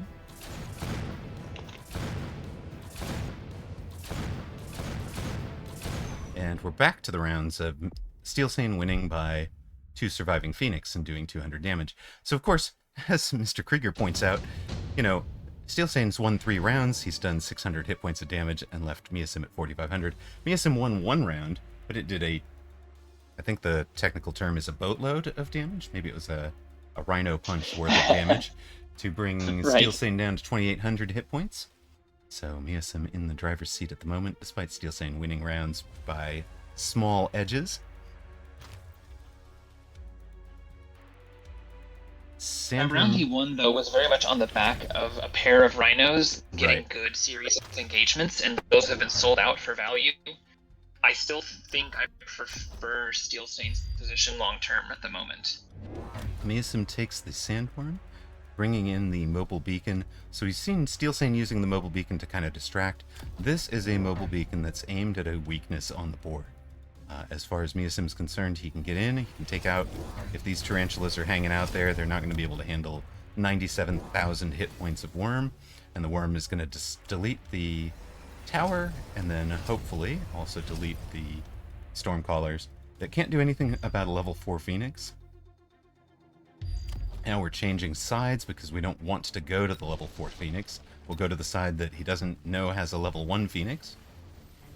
When we've done the math, a level 2 Rhino wins head-to-head against a level 1 Worm, but you don't get the same outcome when it's a level 2 Worm head-to-head against a level 1 Rhino. Right. It needs to be a level 4 Rhino to maintain that parity. Yes, a chomp! That was a delicious Rhino, thank you very much. And I like spiders, too. Of course, Measim also lit the ground on fire and took more Phoenix. Now you see the value of the late arriving chaff. I've talked about this a bunch. I love to see late arriving crawlers in terms of just keeping the worm on the surface. When the worm is underground like this, it cannot be targeted, it can't take any damage. So killing the worm, one of the key elements is keeping it on the surface, which Steelsane came close to doing, but it survived with probably about 7,000 hit points out of that 97,000 left. How do you turn this around for Steelsane? I mean, at this point, the spiders are not getting the job done. The birds are really making a big difference here. And the fire on the ground is really tough. I mean, maybe the answer is you just need more spiders, but ultimately I feel like you need something that can kill the sandworm. And with the slight speed increase going up and down, there is a lack of DPS on Steelsane's board. Right, and I think the lack of DPS is really hurting him. Right, only the 2 Phoenix. His big key add this round is adding the spider mines to the ranged tarantulas. We talked about why you take range first. You take range so that you can get some experience into the tarantulas, because the spider mine damage counts as board environmental damage, which is spread across all of your surviving units, rather than awarded to the tarantula that created the mine. Right. For Measim, it'll be 2 more sandworms and replicate. So each time the sandworm emerges from the ground, it creates 1 larva of the same rank, same level as the sandworm. Now, I was about to say the mines were going to create a situation where the worms go up and down a whole lot, which was good for Steelsane, but Measim was ahead of that play with the replicate. So every time the mines force them to come up, they create a little larva, and the larva will, so if we can clear this, we go back down. Yeah, the larva are going to get kind of crazy and out of control over there. Mm-hmm. I really was actually something I was really liking the idea of was mobile beaconing the high-level Phoenix to where the worms were. Yeah, or at least putting because them in the that's your very only middle. DPS. Yeah, or very least kind of getting them towards the middle, so that they would inherently follow the worm whichever direction it's going. Now, the Phoenix have survived the round. It's going to come down to, can you kill them all the worms and their larvae in 30 seconds? They are very high level. 13,000 hit points per shot every 3.2 seconds. Just barely gets To it the done. 1 second. Wow. Wow. Steelsane, and the difference there is 400 hit points on the bar, right? If time expires, Right. all surviving units deal damage to the person. So, Orbital Javelin arrives too late to hit that pack of worms unless you had a way to keep it on the surface. You don't have a way to keep those on the surface from as deep as they are. Measim took tank production line, so one of these guys is going to be doing tank production as it moves along. Also, earlier I wanted to point out took photon coating. Photon coating applied by other effects, by the photon off of an overlord, photon off of a farseer, the photon call-in, can't apply to a sandworm. They arrive just after it has completed its go underground animation. So, luckily, of course, all the things that could hurt it also arrive after it has gone underground, but it does mean it dodges your own reinforcement piece in those photons. So this item is the only way to apply photon to a sandworm and ensure that it can't get EMP'd. Is there a reason Red hasn't made anti-air on the right? They have a Phoenix back here, and a Phoenix, so they're covering. They are covering. They're just, these things have scaled out. They're level 5. They have 10,000 hit points. They're actually able to tank and survive. But the real fight over there is the ground game, right? Right. It's the spider mines that are clearing the chaff, which means that the birds for Measim are dying. Right. Note that Measim is running charged shot to do really high levels of damage with a Phoenix.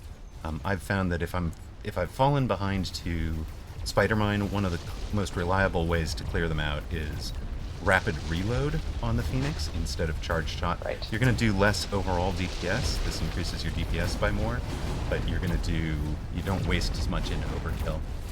So I think pulling the worms into these high-level birds was a mistake. And the key tech from Steelsane's perspective here is the acid crawlers. And that has been, Boyd has been saying that acid on the ground has been the bane of his worm approaches, his worm attacks. And that's why the one worm having the ability to have photon coating matters so much. It's really important. More tanks, all the tanks. Worms producing baby worms and producing tanks. It's got a little factory pod. I really want to see this worm group get sent to the other tower again. I think that Measim can absolutely win this if he does. Right, go over here, take this out. Maybe add a Phoenix or two backing it up.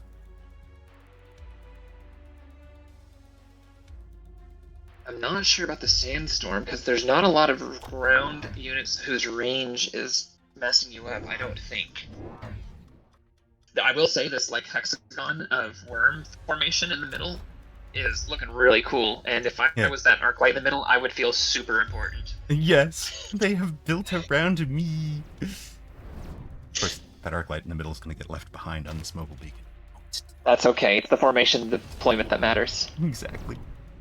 I am the king. I'm surrounded. Both players, recognizing that this game is very close to over, are deploying some missiles on the front line to help clear out some of the early crawler chaff.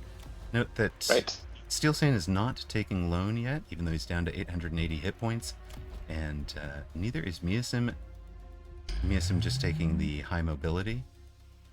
So both players still playing the long-term econ game. If you're new to the game, Rat's recommendation there is to start loaning from about round 7, because you're not Steelsane. You can't judge that, no, I've got this board state, it's fine.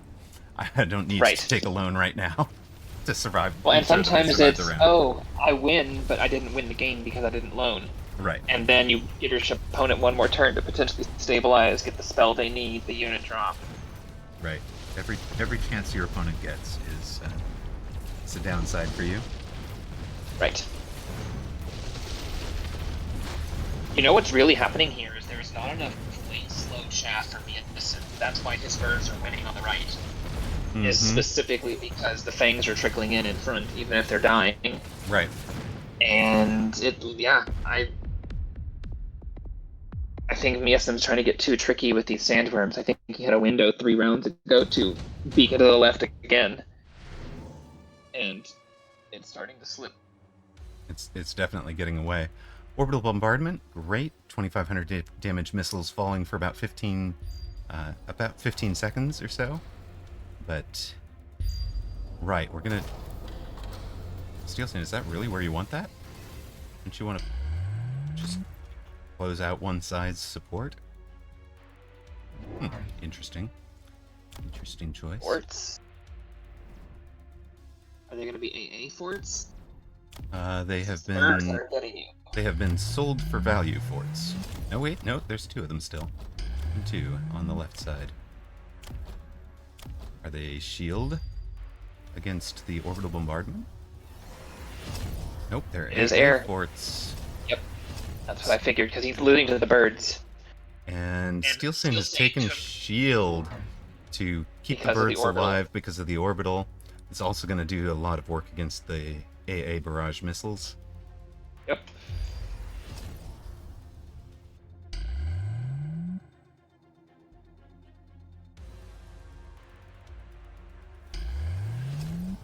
If you had to bet who wins this round, Titan? At the moment, I really still think that Steelsane has it. I don't think that this is enough to tip the engagement. Right. And specifically, we don't have that late arriving Fang for Measim back here that you called out as being important. He did sell out of one of those Phoenix, by the way, to fund the other things that are going on. Does manage to block the oil. And that's also going to put shields in the way of a lot of this orbital bombardment. Of course, Steelsane has only lost 1 Phoenix. Make that 2. Thanks to the Phoenix shields. Make it 3 now. Most of the Phoenix, including That the is a death ball. high-level ones, are alive. It is a death ball, but also importantly, the forts, in addition to throwing out the AA, were tanking a bunch of those shots into it. Still, Yeah, the acid, the mines, the Phoenix damage from the surviving Phoenix.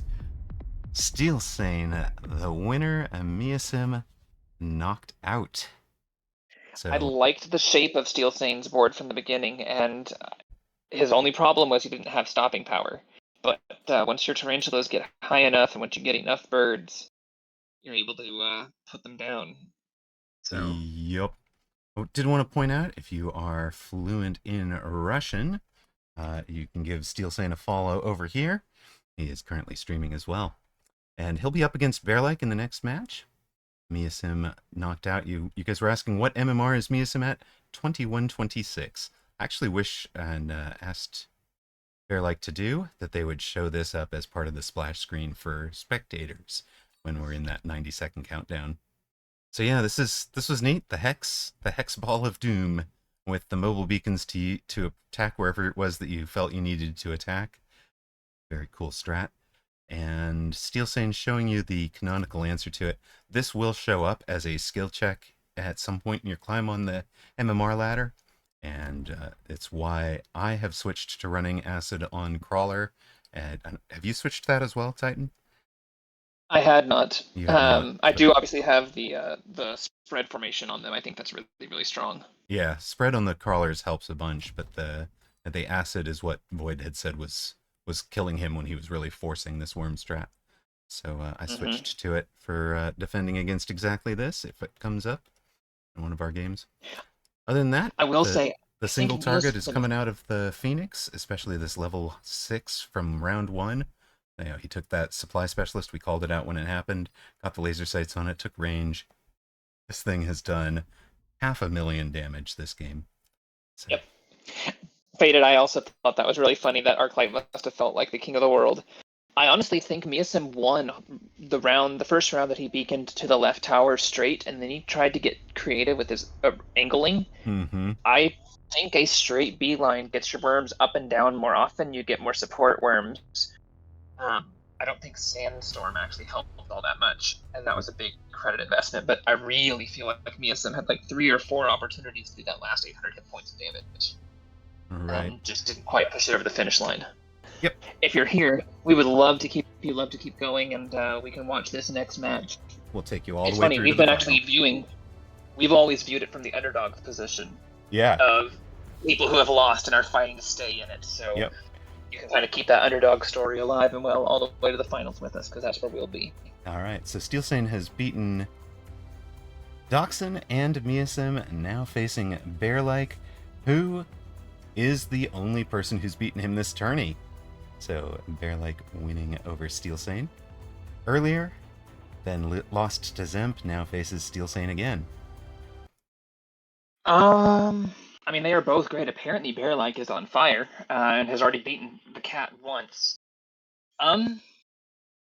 It looks like Steelsane has been playing a lot of Tarantula, and I think that if there's somebody you're going to struggle playing Tarantula against, it would be against Bearlike, because I think the newest units are units that the devs tend to be particularly strong with until they get figured out.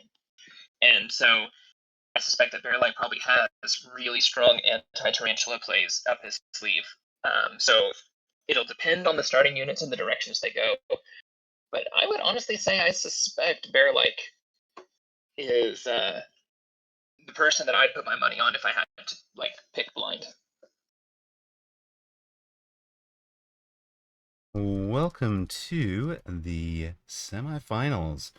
Channel point predictions, of course, are up for this one. Near side, blue. You can call this one the loser's bracket final. Loser this one is eliminated. Winner is through to the final, where Dzemp, the only remaining unbeaten, is, well, awaiting. Bearlike, near side, a Farseer specialist, got the brand new unit, has the Mustang crawler pack that a lot of people would dodge. Mustang being probably one of the weaker unit combinations right now, and it's especially painful to run this combo and see Tarantula on the board. Bearlike's powers are only going to come into play on round 3 when that Farseer arrives, and Steelsane, a Rhino specialist, will have an answer on round 4. Takes actually a third Tarantula, so we've just seen Steelsane run Tarantula to victory twice in a row. He's going to try to make it 3. Of course, Bearlike came a runner-up in Weekend Tournament European this week. Lost to AFK Woot in the finals.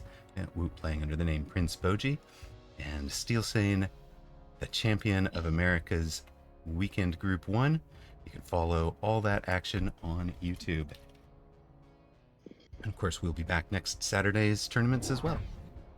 Channel point predictions were up. I think I said that. Bearlike takes a pair of arc lights, so just a little bit of chaff clear. Certainly going to lose this round against the Tarantulas because he has no Tarantula answer. But for right now, we did talk about how important the arc lights can be at getting some levels into them so that they're able to answer the mines later when the mines come out, right? Mm-hmm. It'll be interesting to watch. I mean, this first round is pretty much a slam dunk. And the triple Tarantula is just reinforcing that. There's literally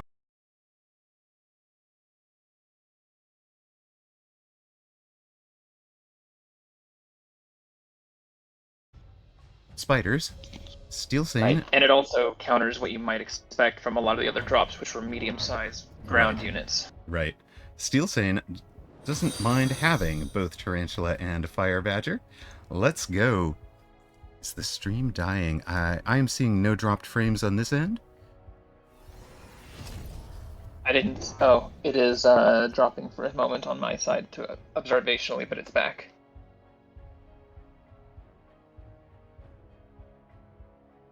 That would be a Twitch side issue, not a me side issue, for once. Alright, so more crawlers. And once again, round 2, Steelsane has his super late fangs in the back. This is fun, though. Bearlike went with a full width 5 crawlers on the same arrival timing, trying to kind of overwhelm and arrive. And that is going to punch through out here. Of course, the Scorpion helped. Scorpion got up there and did the big damage once it was through, but it was the fact that those crawlers, the crawler arrival timing is what made that work for Arrived in a wave. Mm-hmm. So instead of throwing down the 4th and 5th crawler in those back corners. He had them on the edge up here. They will go back to the corners, but they were also much better arrival timing. Right. And did you say MVP Scorpion was going to Scorpion. counter those badgers? You were right, my friend. Mr. Krieger wants to see Very score. important level. It's a huge level. And a haste module for it, if that's what you wanted. There's also subsidized storms. So many people would have taken subsidized storm against the tarantula, and that is the direction Steelsane's going. I'll take the storms for my range war. For Bearlike, second Scorpion on the left, the level 1 Scorpion, rather than the one that has earned a level already, gets the haste module. That tells me he's not planning on leveling this, and as you can see, he's run down to 100 hit points. You mean 100 supply? 100 supply, even. Yes, he had took a second Farseer on the left, and that level on the Scorpion would have been so much value. I really think that was too valuable not to take. yeah, I mean, I would have expected to go haste module on Scorpion and level it, or place this one as deep as it is and give it the haste module with this one up where it's fighting from. I'd have expected haste on one of the Farseers. I actually think that if you haste your frontline Scorp, it runs forward too much and isn't going to be as protected as you want it to be. Right. But we live in the world we have, and these Stormcallers are going to get a lot of time to hit this Scorpion. Yeah, the which is hasted gonna really Scorpion is not far enough back, I think, as you were saying. And it just dies. Yeah, it's deleted and doesn't really do its job out there. And that's Exactly. why, if you saw, Bearlike had originally put that Farseer on the back line as though he was going to put the haste module on it. I wonder if he was kind of outthought himself there in terms of changing his mind about where the unit was going to be and kind of played himself there. Sure, we've all been there.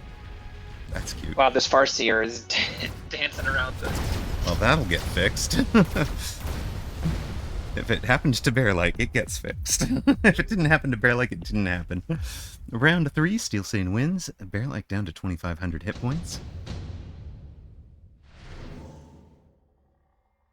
Takes intensive. The Farseer, okay. Please take your level. And I love loose the, formation crawlers to try and prevent the tarantulas from gaining too much value. Already level 1. And the Fire Badgers. And the Fire Badgers, yeah. Crawler and Farseer. That Crawler is not out to protect this guy? How is that Crawler not here? What am I missing? Oh, it's in the corner. Flank Crawler. For Steelsane, he took Advanced Defensive Tactics. That's plus 30% hit point. Of course, you can take plus 15 off of this right side tower, and then the second plus is plus 30. So he's just skipped that and gone straight to plus 30 for Steelsane. He hasn't actually taken the plus 1 off of tower yet. So, just gonna get the... Wait, no, Steelsane has taken the plus 1 off of tower. He's taken the plus 1 and 1. And Bearlike is not. So Steelsane's up like 45% of his original health. This Rhino is just an absolute bully and would have been dead a long time ago if this had been a level 2 Scorpion. And it would have been dead a while ago if it hadn't been given the extra hit points as well. Yeah. Yeah, that Scorpion not being level 2 really hurt. You know, gold badge this round, gold badge for the game. It's actually second in kills for the game as a Scorpion. As a Scorpion, yeah. And it dies where it probably wouldn't have if it had had more hit points as well.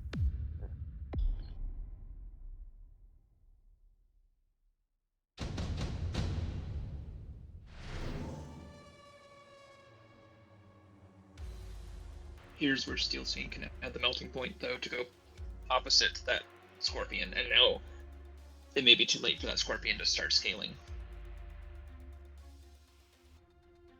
Both players giving this a lot of thought. You have level 2 Melter for 150, 2 level 2 Sledges, a pair of level 1 Wraiths, or the Sabertooth out there. What we got were the sledges for Bearlike, and he's keeping those, sold something else. And for Steelsane, the Wraiths, which, as you saw last game, Steelsane has not unlocked Cell. He's just, I'll play the unit. The Wraith in the corner will handle this flank for sure, and then it'll come forward and arrive late.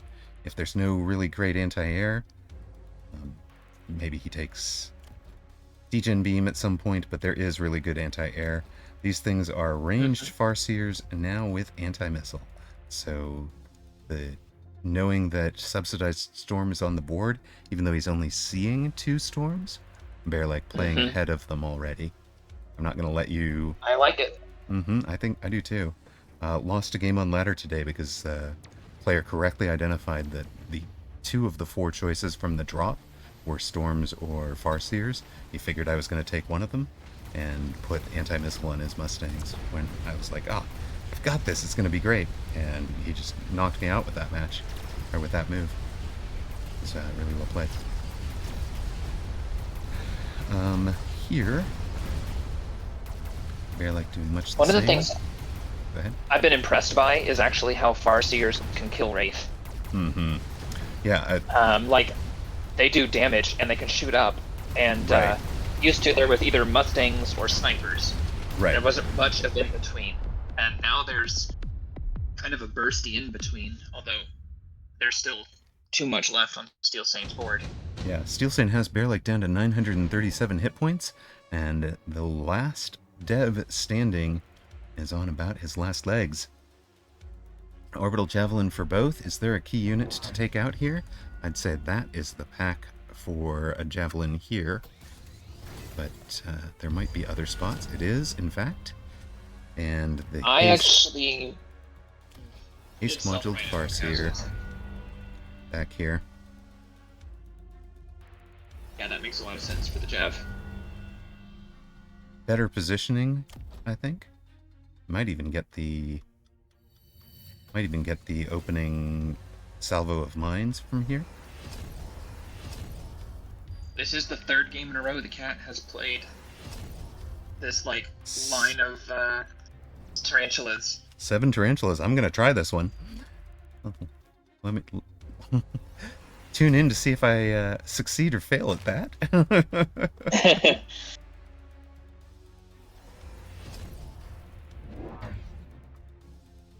Reading the Jav with the mobile beacon. That's his best unit. It's a great spot for it. Note that he also took temp speed to make sure he dodges with that. This is a Hopefully he doesn't great get back move. into range before the Jav drops. Yeah. Like it almost got back into... No, it wasn't a comeback. It didn't do the comeback part. Yeah. Yeah, there's a lot of spiders there.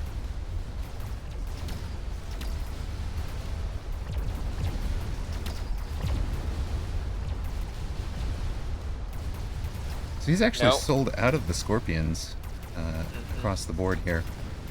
Well, it makes sense now. Ultimately, the more I look at this board, if he had EMP, he'd be winning on those Farseers.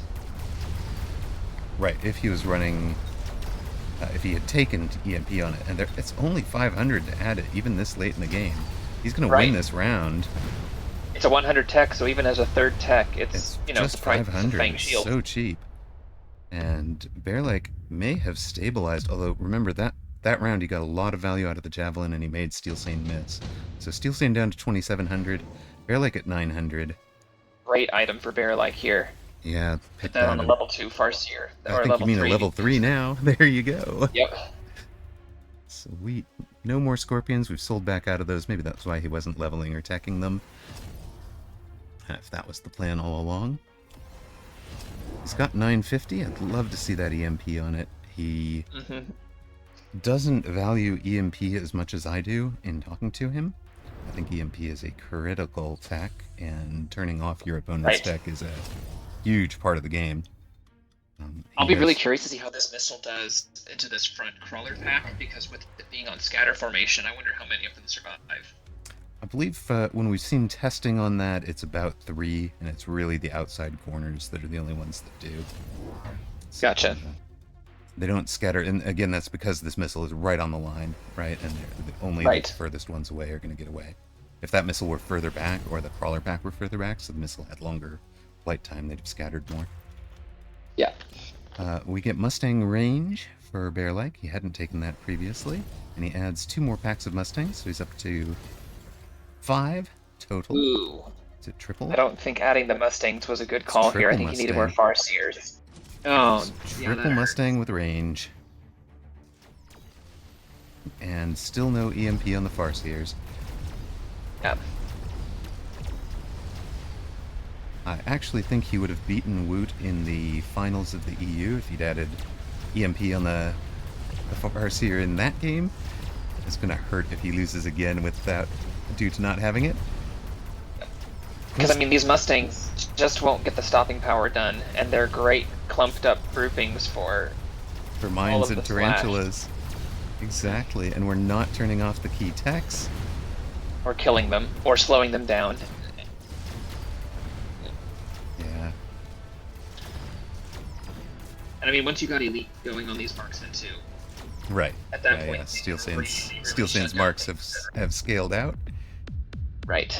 EMP Bearlike, it's your friend. Oh, barely. 60 hit points too few.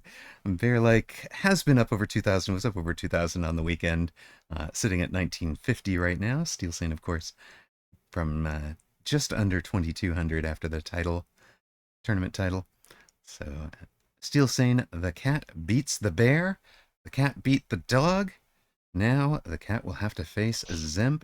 Bearlike crossed out. Steelsane through to the finals. Grand final, best of 3. Steelsane versus Dzemp coming right up.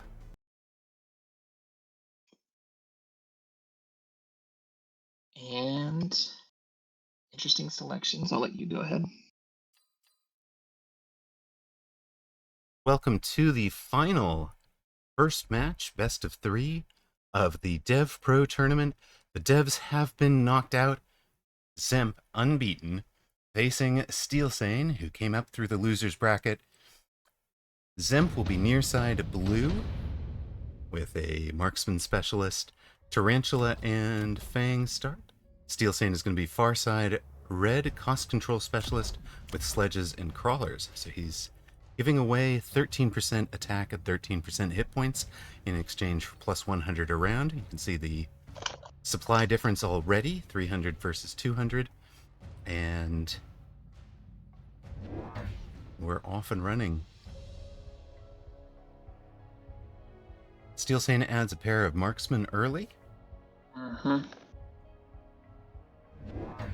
And for Dzemp, a pair of crawlers. What do you know? Steelsane has tarantulas. Steelsane has played tarantulas a whole bunch. He doesn't have them this game. He can afford Oh, them. Dzemp has though. tarantulas. Yes, me. he can afford them if he wants. But, Yes, he certainly could. We've also seen him play sledges to great effect. Mm-hmm. A classic sledge player. Yeah.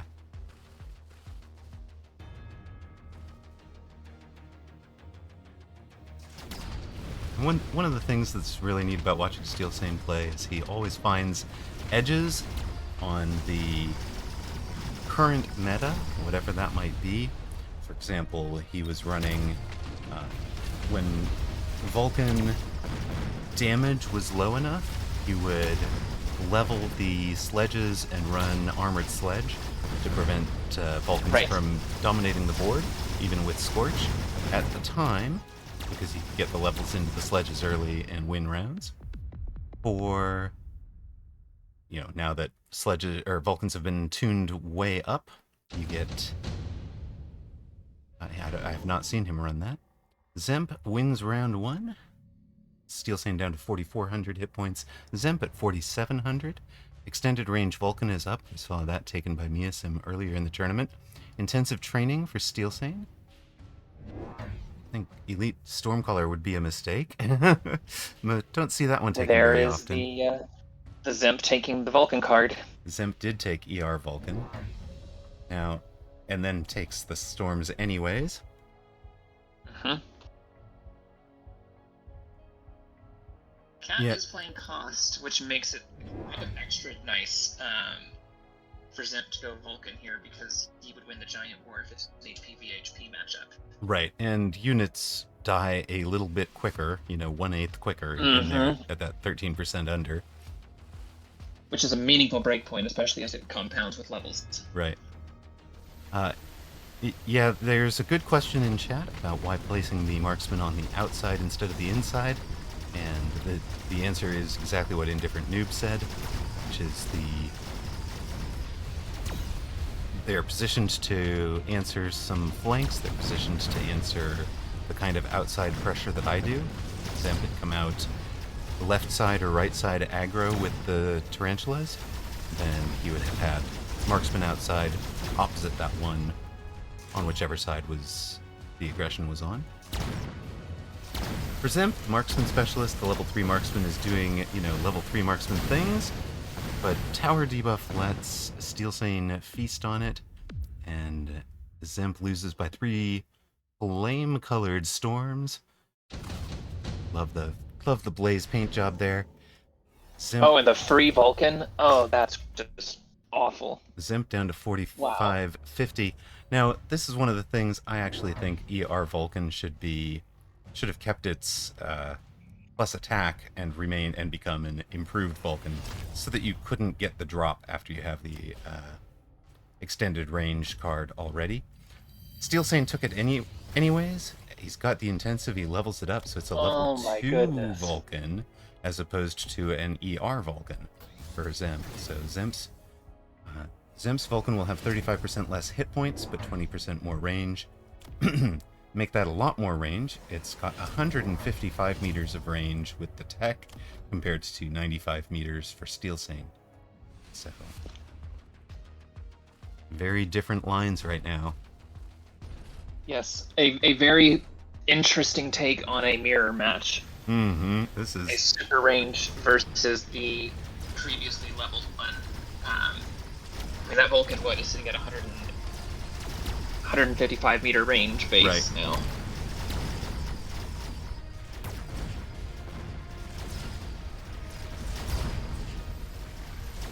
On the other hand, the level 2 tanks. There's nothing left that's going to kill that level 2 Vulcan.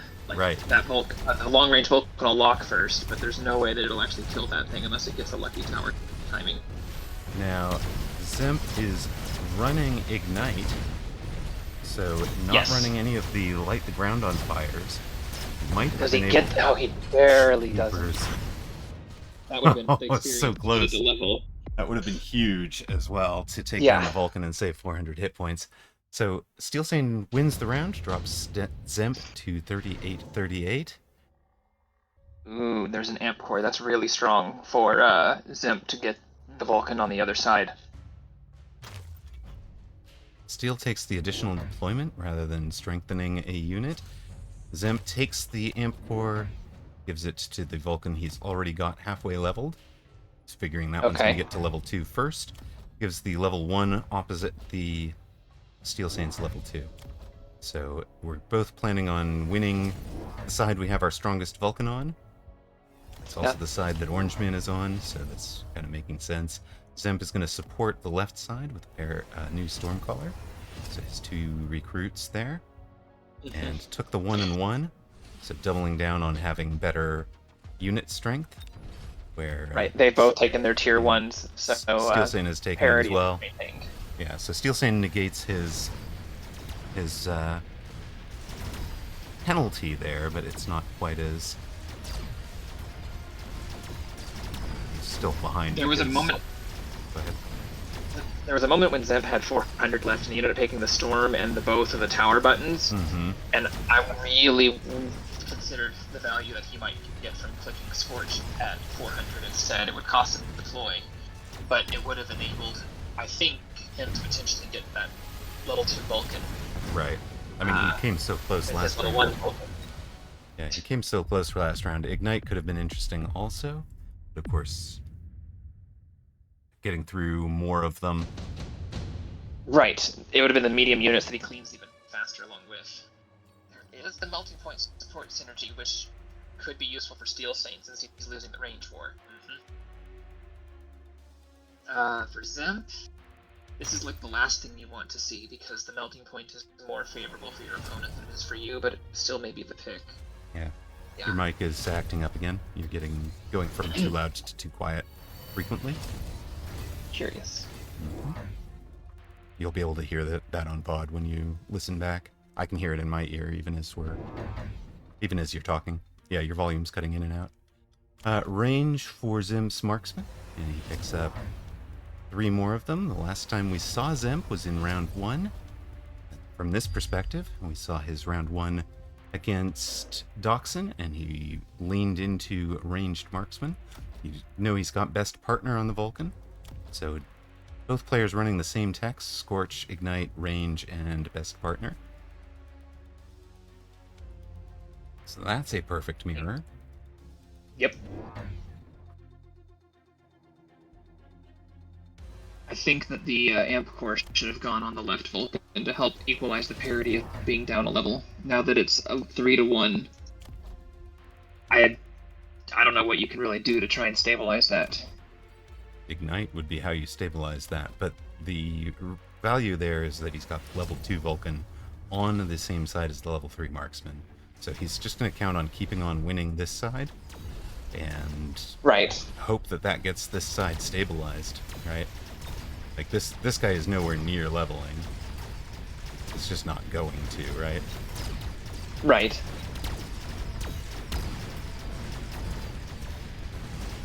I guess the question is, are you bringing out melting points, or are you relying on the marksman Vulcan combo? I mean, at this point, when you have leveled Vulcans like this, and you're running out marksmen with techs already, you really want to be relying on your marksman. Right. You want to throw down best partner, you want to throw down... We're going to get to 4 tech Vulcans, and if that happens, do we play the Volkuvian Man song? I still haven't heard that. I should take a minute to listen when I get a chance. Oh. Well, Steelsane wins round 5, Dzemp down to 2,400 hit points. Steelsane still at 4,350. Round 6 reinforcements, not units. Both players took the portable shield. Snap pick for both of them. We're still in this very mirrored board, so we'll try to center camera for you. Third it Vulcan. Needs to be Ignite now. Yeah. Third Vulcan for Steelsane. It is Ignite. We were right all along. Along with the portable shield on this Vulcan on that veneer side. Oh my goodness. Steelsane, of course, didn't take the amp core earlier and took the portable shield, putting it on top of the Vulcan. So that doubles the hit points, essentially. Notably, though, Ignite chews through only health and not the shield. So that's part of why Ignite is so important here, is the health bar of that shield is being ignored, while the percentage damage does straight to the mech.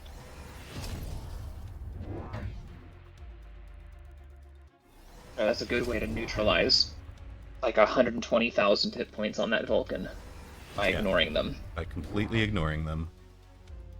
It is well played for sure. Kind of like how a hacker can affect the hit points and ignore a personal shield bar. Right. EMP on the storms too. I really like that, forcing the other Vulcans to lose their range advantage and getting close. Right. That is actually huge if that lands. When it lands. Yep, there it is on the on the level leveled one. Why don't you just sit there and think about what you've done? You can be slow and walk up while we do percentage damage to your health pool. Oh my goodness. The marksmen are somewhat counter to that, because they're trying to shoot through the shield. And that will be the source of EMP for Steelsane in a moment, I would imagine. And goodness, that thing survives with what? Like 500 hit points after losing the entire portable shield. Goodness. And Dzemp is down to 364 hit points. So Steelsane on the verge of leveling things out and getting on equal parity with Dzemp at 1 loss apiece, which will leave us into a true best of 3 from there. Dzemp, a missile strike. Pick your pick your spot, hit a couple of marksmen that you can kill. You have to make sure you don't hit something that's too high level. He's not dropping it out here, because the missile strike only does 3,000 hit points. Can't kill the marksman. So he's The aiming for photon some is of the... huge here to ignore the ignite.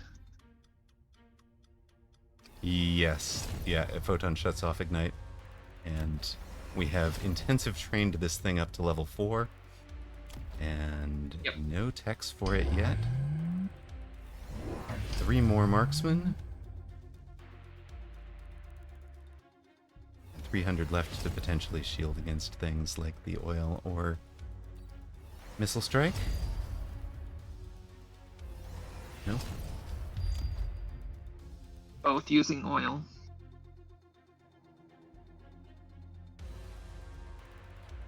Steelsane making good use of the additional deployment to bring out a whole bunch of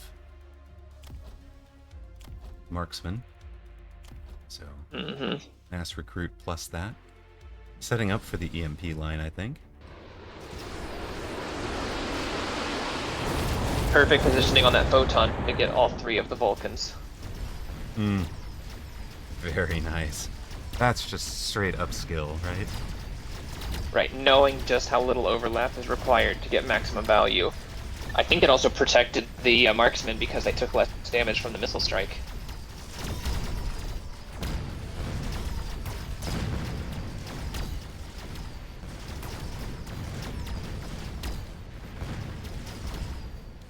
And if this Vulcan survives one more time, it's game. It has to die. Gotta find a way to kill it. The EMP is gonna help. I think it gets It's there. down. He's got it. Dzemp. Staying alive at 360 hit points. Steelsane dropped to 3450. Whoosh. Rapid cooldown when they have so many units, or so many actives. The amp core when you have so many giants. Another missile strike if you thought that was the valuable place for it. I really am surprised that missile strike is what's being taken here. Me too. Yeah, it's really valuable. Intensive training. If you don't know this trick, it will bump you up 100 or so. If you have intensive training and you see intensive cooldown, or vice versa, it turns into intensive every turn. Manitou spoiling what I was gonna say. Love it. Go chat, go. It is super huge, and of course it would have brought these other actives back more frequently as well.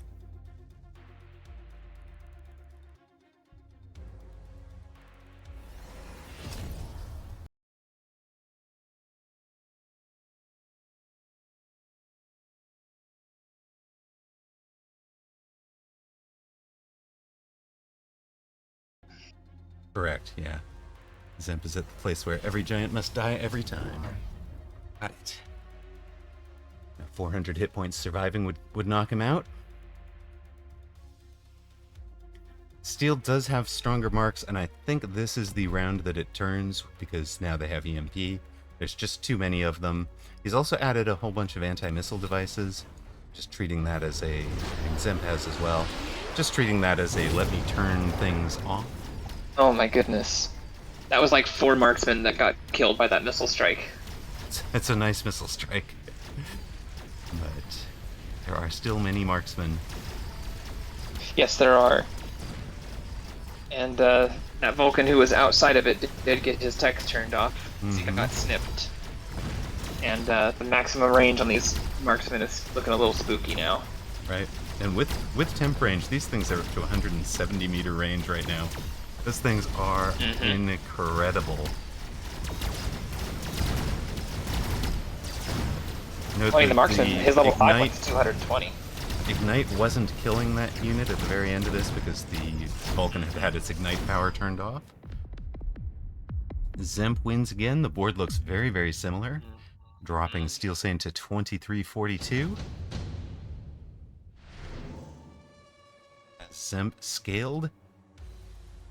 Is this a Farseer with range moment? It's Farseers for Dzemp. Farseer with range and EMP, perhaps? So, I think taking AP on it would be a mistake. There's not enough of them, but I could definitely see the range aura for the range war being really valuable. well, the range is critical for the range war if you're going to count on them. He's actually using them in flank cleanup positions, which I kind of like. They would be better at that, obviously, if they took the range.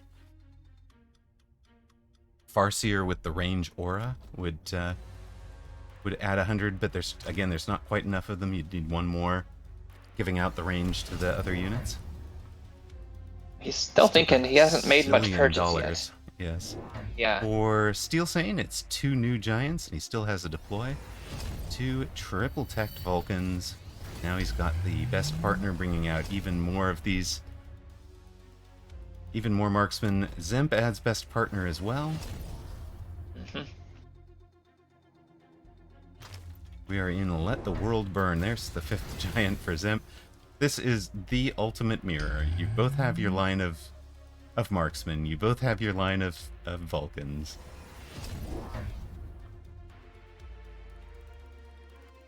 Steelsane has baby Vulcans, though, and therefore the cat will win. No? That's not how it works? The Vulcan meta is dead, you said.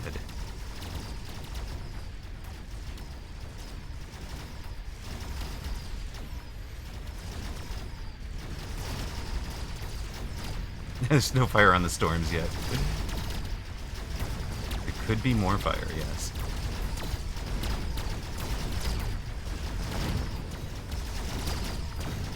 And it's looking pretty good for Dzemp here. And that is... Those marksmen are all synchronized on the same units. They're getting omega wasted damage.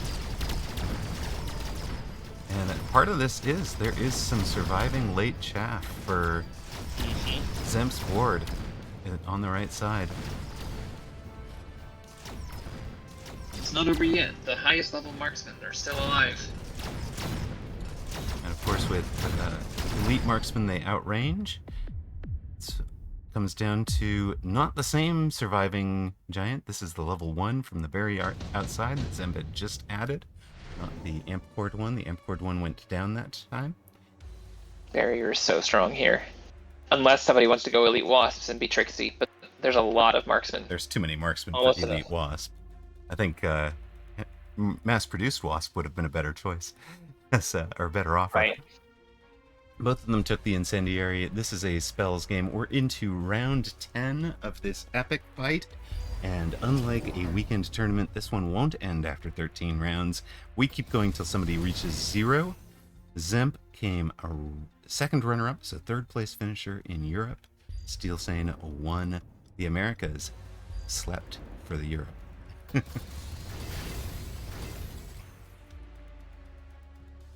Flanks are... I really like the range aura take. Yeah, this is a range war for sure. And now we get the bubbles. Shield on Fangs.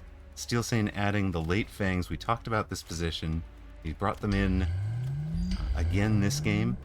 They didn't survive long enough last round, and I think it has been this pack of Fangs among others that's been kind of a hero for Dzemp, arriving super late out there. Fire on the storms for Steelsane now too. Mm-hmm.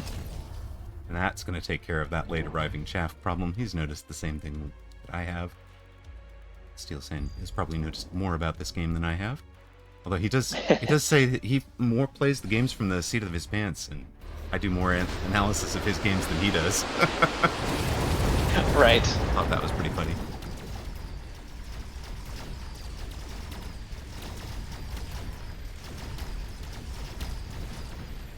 Diana says, wait, I like having a pro tourney on a Wednesday night. It let me go 3-1 in Advanced Group 1 Americas. Congratulations, Diana.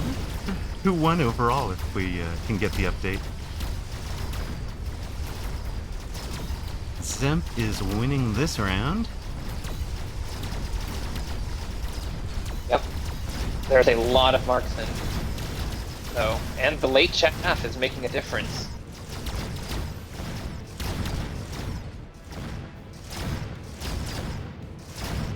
Yep.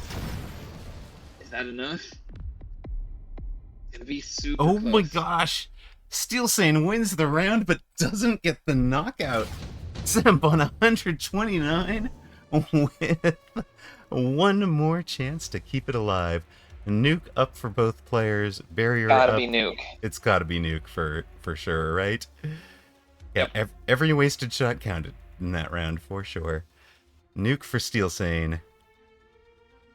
Lone range speed, take your levels, bubble up. Pray you pop yours first. Like, Bubble positioning what is better way really, to... really important in this one. If your bubble is too far forward, trying to protect too much of your units, it's in the wrong spot. You really want it fairly deep. You want to have paid attention to where your Vulcans were fighting from, and you want to cover the Vulcans and nothing more. Sometimes it can even be worth throwing down a crawler or two up front to make sure that the very first shots of the round don't target the bubbles. So Dzemp's die is cast here. He's got the 4 shields, almost just like I was talking about, fairly deep. Hopefully this guy is going to be in one. It doesn't look like he is. I think trying to protect all of the Vulcans is going to be a losing battle. I think the key thing is to make sure that your shields are still intact so the marksmen don't die. Because if the marksmen die in the nuke, it's going to be crippling. He actually left these positions. I was thinking like, oh yeah, you might want to drop 5 bubbles, 1 for each Vulcan. Note how intentional Dzemp was.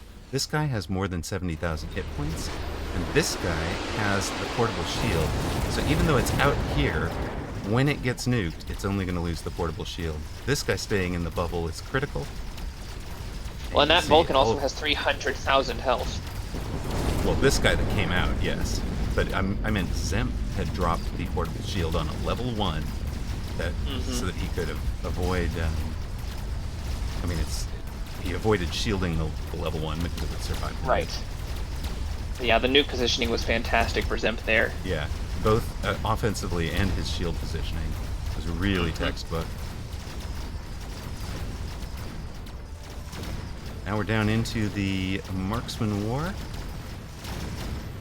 Tower debuff for Steelsane. Now the other way around. Dzemp staying alive through round 11 does exactly 100 hit points damage, brings Steelsane down to 1467. So it's not finished with a nuke. It's we're still going. Round 12. Epic. We'll just have another 10 rounds like that. Epic heavyweight fight. Wow.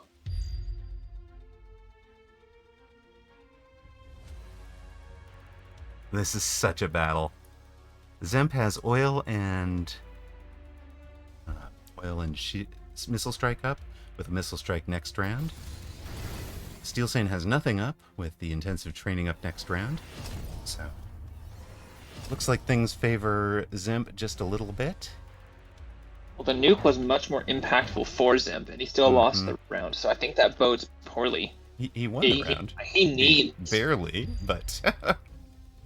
Right, but he only barely won when the nukes put in massively more work for him. As a consequence, that tells me that, like, I honestly think he needs Fang shields. Because that's the only major difference I'm seeing, and that's double the amount of survivability from the marksman. Right. If in the late round, Dzemp was wasting shot after shot after shot on this pack of fangs, and that's the other thing he's missing is that super deep line of fangs. Right. That is a big difference in this board compared to his. He has taken instead range and search radar, so he's going to have the extra range for all units. He had that radar bonus actually. He had the radar bonus last round. What he did add though was fire on his own Stormcallers to deal with the fangs, which is going to be a massive pivot. Exactly. Yep. And I think with that add, he may be able to really cinch it. But there is a huge marksman firing line back there for the cat. And both players have EMP on the On the Stormcallers, Dzemp has not yet added EMP on the Marksman. Instead had it on these, or doesn't have it on these guys either. They're going down. So the only source of EMP left for Dzemp is the Stormcallers. And you can see that the problem there is that the Stormcallers getting out in front. He has the Stormcallers tanking. Ooh, that's a lot. Not enough. Steelsane down to 492. So what I was going to say there is he's got the Storms tanking, but then he doesn't have a source of EMP at the very end. We get the round 13 unit drop. We get a round 13. Level 5 Sandworm, 2 level 5. It's got to be the Sandworm cell, right? Because the Sandworm, you don't play it into this board. Unless you run it from deep.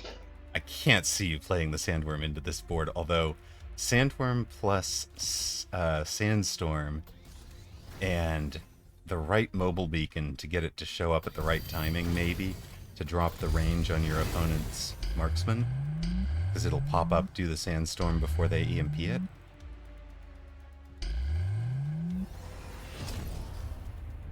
Level 7 on this Vulcan. Almost 700,000 HP with the shield included. Woof. The thing's a beast. Would you like to do 13,000 DPS? Yeah. Right. That's 1,200 damage per 0.1 seconds.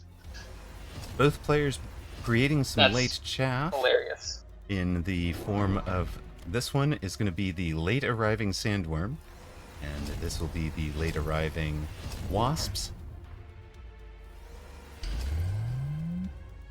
Steelsane's using the a free-for-all strategy, says Diana. Ms. Diana, if you don't know, is one of the world's top free-for-all players. Just amazing at it, so she would recognize a free-for-all strategy if anyone would. There's a worm doing the zigzag in the deep. But I'm afraid that as soon as it pops up, if it's all that's left, it's going to get super shot. We've both added a sixth Vulcan. Really strong. Both got a sixth Vulcan going. And of course, remember that for all that this guy has 350,000 hit points, that doesn't matter if it gets ignited. The ignite damage is going to kill it in the exact same amount of time.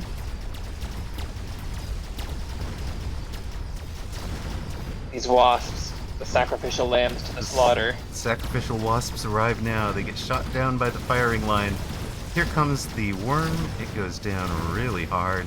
And Dzemp, stabilized, gets it done.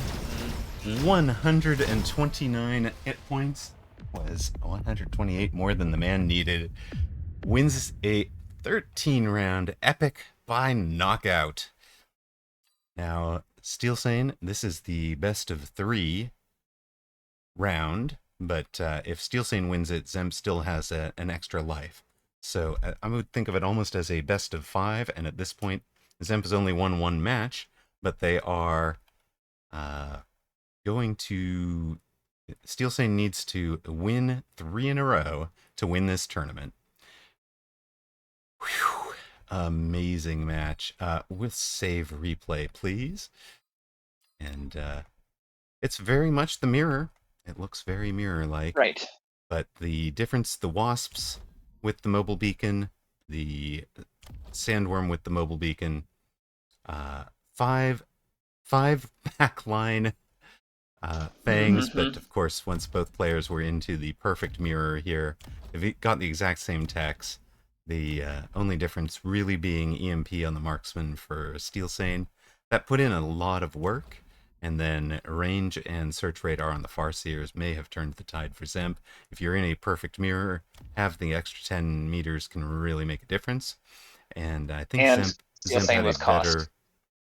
I think Dzemp had a better late game anti-missile board, and yeah, Steelsane was cost, so everything was just a little bit of percentage hit point down. So fantastic on match. Dzemp's side of the board, there was a 61 levels of marksman. Wow, that is just including best partner, but that's the highest I think I've ever seen in a non-troll game. That is amazing. Yeah, Steelsane's shield on fangs did not get it done that time. the game 2 of the finals of the Dev Pro tournament. Two of the pros, Steelsane and Dzemp. We just saw them go head to head for 13 epic rounds in a Vulcan marksman mirror. Steelsane is going to be near side playing blue, but if you're doing the gamba, you'll be gambling red for him. Steelsane near side blue, a marksman specialist with Arclight and Sledge as a pair of crawlers. Dzemp, supply specialist with Stormcaller and Arclight. Dzemp starts with those with the Stormcallers outside of tower. Very early in that last match, somebody asked the question, why did Steelsane have his starting marksman outside of the tower? And I think the end of the game, there were rounds where you could sort of see why, where those earliest marksmen became super high level, especially the two on this far left that were backing up the high level Vulcan, and that was letting them reach the tower from this position and then work left to right. It didn't play out for him, but it didn't pan out for him in the long term, but I think that was part of the reasoning there.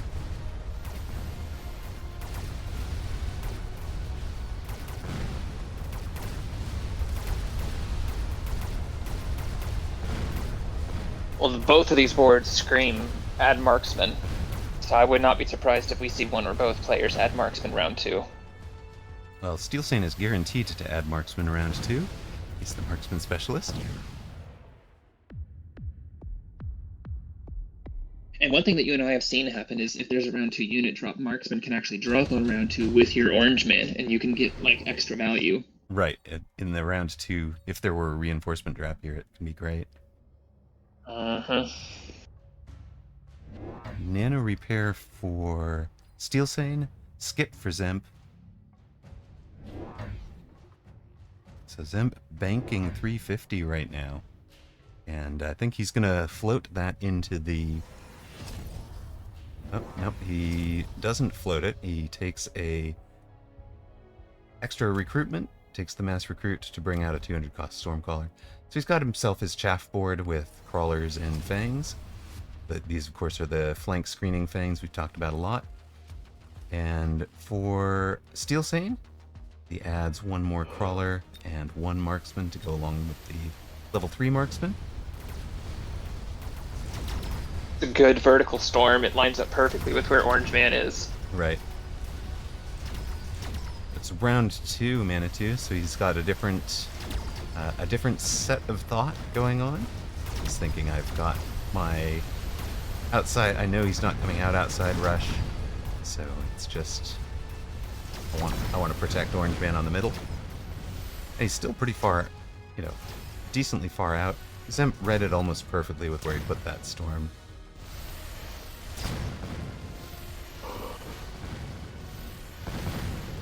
And Dzemp wins the round for it. So Dzemp has won rounds 1 and 2. Steelsane at 45-50.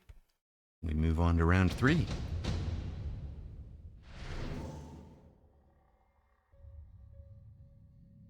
Dzemp skips again, really banking the supply specialist plus the skip. Steelsane doesn't have storms. He's going to take subsidized storm. If you have no storms on the board and you see subsidized storm, I think it's almost a must take.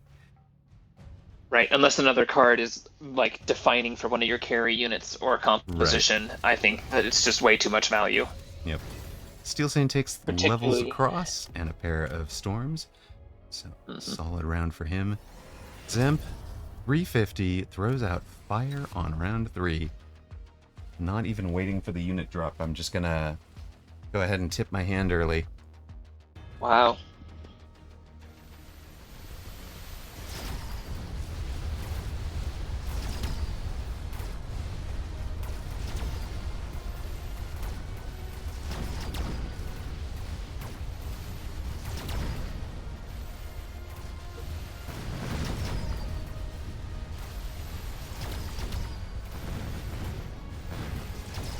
And we are in a classic range war, yet again. Well, I think Steelsane was always going to be pushing things towards the range war. Right. Even if he's losing it right now, Dzemp at 4,400, Steelsane down to 4,200. We've got Farseer. Dzemp takes it again. Steel Ball, Wraith, and Tarantula the offers. So the question is Steelsane gonna commit to a late Tarantula? We saw him run that multiple times to success. One of them gets the Nano Repair. So 30,000 hit points and healing. It's gonna heal at about 12, maybe 1,500 DPS. 4.5% of 31,000. And that's going to be a lot of healing. And there's not a lot of burst. There's storms, which can kind of cumulatively get that down. Here's 2 more Tarantulas. We're really going to commit into them. He's still got 400 available to put attack on them if he wants. So since he already has some levels on them, he went ahead and took the mines right away. Mines will ignore that fire for the most part. Dzemp, noticing that there is no anti-air on Steelsane's side, and there wasn't a great anti-air drop other than the Wraith, which he thought was pretty unlikely. So Dzemp takes a pair of Wasps and should all but win this round on Air War, since he's got the Farseers and the Wasps here. The Marksman might plink them down, but I do think that he gets overwhelmed. Yeah, if the Marksmen spend all of their rounds shooting at the Wasps, it's bad news for him. On the other hand, a mine gets through. Oh my goodness, it got shot down at the last moment, just before it reached the Stormcaller. I saw that. That was almost a slip through. Yep, it almost panned out for Steelsane.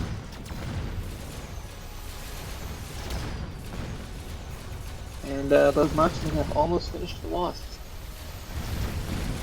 Wasps have all but won the round for Dzemp, so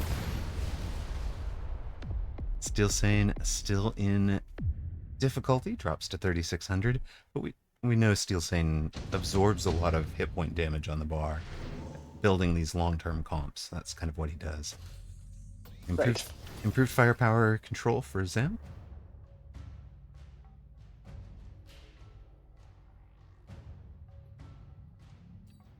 Improved firepower would also be fairly solid on the level 2 Tarantula that doesn't have an item yet for Steel. Right. There's a room for it, for sure. We'll see what he takes. I don't want haste. I think it'll run forward too much. Right. Haste on this one could have been interesting because it's on the very back line. But, yeah, chat has a good point. AA Wasps would not be the perfect counter to this due to the Farseers. It's such a good counter in the board that doesn't have the Farseer, but Dzemp really giving him a challenging answer. In fact, Steelsane's answer right now, if there's no text on the Wasps, you're not going to commit into them, I'm just going to put down a couple of late arriving Fangs. Right.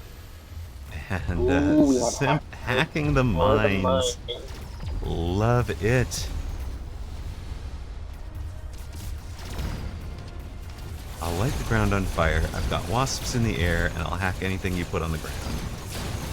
If you can get some big units. Oh no, now we're gonna have... I think this could be really cool and really spooky.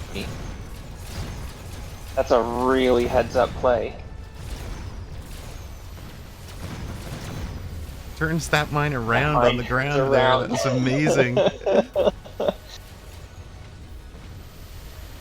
Now, he did not know the mines were in play yet. He had just seen that the Tarantulas were on the board. And he knows he's got this Nano Repair Tarantula with all those hit points. So I think he was hoping to hack the Nano Repair, because you can't Nano Repair out of the hack. But it turns into Nano Repairing the Nano Repairing the mines and then turning around and taking care of them. You get the unit for reinforcement drop. It's Sabertooth, Sandworm, Fort, and Wraith. Of course, unit reinforcements can't happen on back-to-back rounds. So when they had the Farseer on round 4, they couldn't have one on round 5. Steelsane takes a 5th Tarantula, more Stormcallers, 2 more outside with that subsidized storm, and gives fire to the storms. Had the level 2 worm drop, and is going to run that up the middle, it looks like. Oh, mines were there the previous round, Manitou, thank you. So he bought the hack explicit on the mines then, and Steel took the range last round. Yeah, that's right. Thank you guys. Appreciate the correction. So hacker became a multiple answer. For Dzemp, the ads are a new Farseer and a new hacker in the middle, and a ground specialist on the wasps. He's got wasps up to level 3 and 2 now. There hasn't been a committed answer to it, and I think that is going to cost for sure. Mm-hmm. Of course, we've got the level 5 Saber out here in front of the level 2 itemized Tarantula. Right, and he's positioned them, the Saber, to hopefully not compete. Yeah, it's not competing with any of his hackers at the moment. Of course, Worm is pretty good into hacker because as soon as it jumps down, the hacker stops hacking and all the hacked damage is lost. Let's see, it gets completely reset, acquires a new lock, and down again. Although it did get hacked. It did get hacked that time. Uh-oh. Oops. Steelsane at 556 hit points. Keep in mind, Steelsane needs to win 3 in a row to take the best of 3 here and then win the sudden death knockout round. Dzemp only needs to win 1 of the next 3 matches. If Dzemp wins this one, the Dev Pro tourney is complete and Dzemp is the champion. They both have the incendiary bomb up.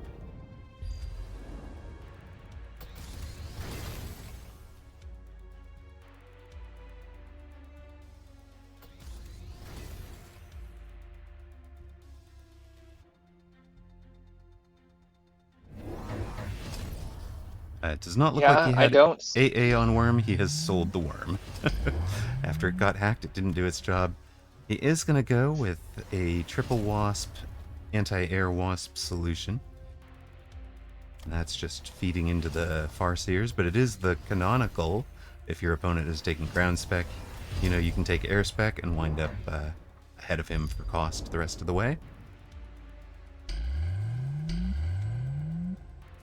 Steelsane's shield's in pretty good place to block the fire, and he's going to land both fire and oil connected here.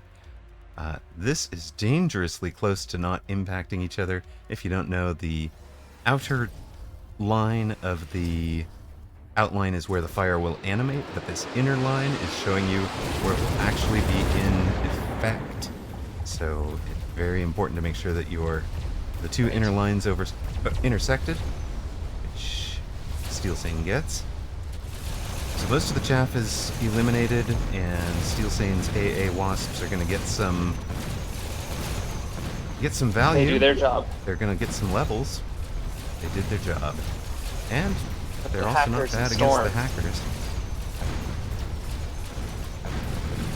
They are gone, however. Right.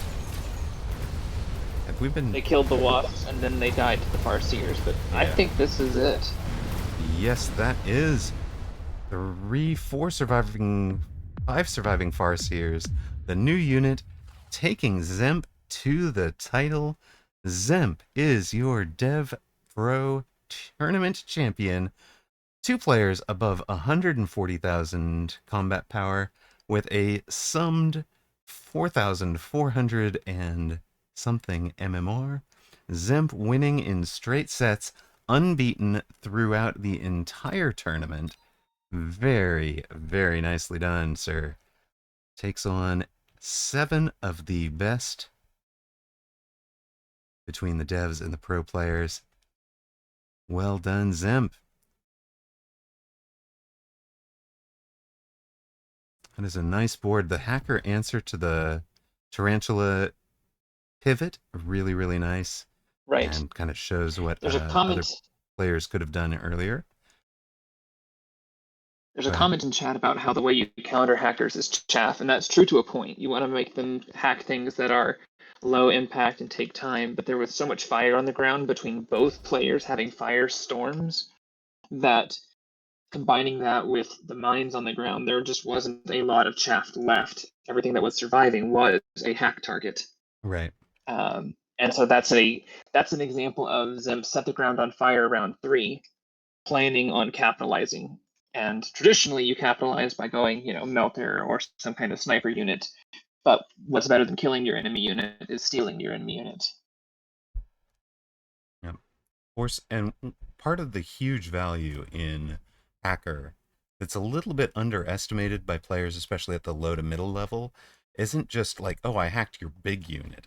Even if you're hacking a chaff unit, or in this case, hacking a mine, right? He hacks the mine here. It protects the mine from blowing up, keeps the mine from blowing up and damaging his Right, units. it turns around. Turns around. And then all of the enemy's units turn and fire at the mine. And especially if you're in a defensive position, if you're losing hard commonly to aggro right now, try adding hackers on round 2. Like, seriously, just try it. It sounds like a dumb strategy, but if at your MMR people are just overwhelming you with aggro strats, try hacking their aggro. And the reason that'll work is that lead crawler gets hacked, and his whole army stops and shoots it. Especially if they're out of range of your stuff, they'll just all take one shot, and then they're on their whatever their reload time is, or they'll clump up together on it, right? And I remember the date. Yeah, there was a day when aggro felt overwhelming to me, and remembering that the hacker is part of the defensive strat is really, really important. In this case, Dzemp is using it amazingly well in a range war, but getting much the same value out of it in that he's essentially preventing aggro mines from reaching his back line, turning them around, sending them back the other direction. And it's interesting because ultimately, one of the things you did say this, but not only does it stop units, but the turn speed on a lot of units can be a very significant delay between their shots. And I've had it where I had a line of sledges and I was winning hard, and my opponent barely had a hacker line going behind him at his deep, and he'd hack one sledge, and every sledge would turn and shoot the sledge, which gave time for the next hack, and then they would turn again, and they were not actually shooting forward, even though their rate of fire was substantially higher. And so the retargeting and the tempo loss of a movement can be a very powerful combo effect. Yeah, I'd actually like to see sledge turret turning speed improved. So in much the same way that a Vulcan's turret turning speed improvement is one of the big buffs to that. I think improving the turret animation speed for sledge would pretty much bring them back to being viable in a lot of different situations.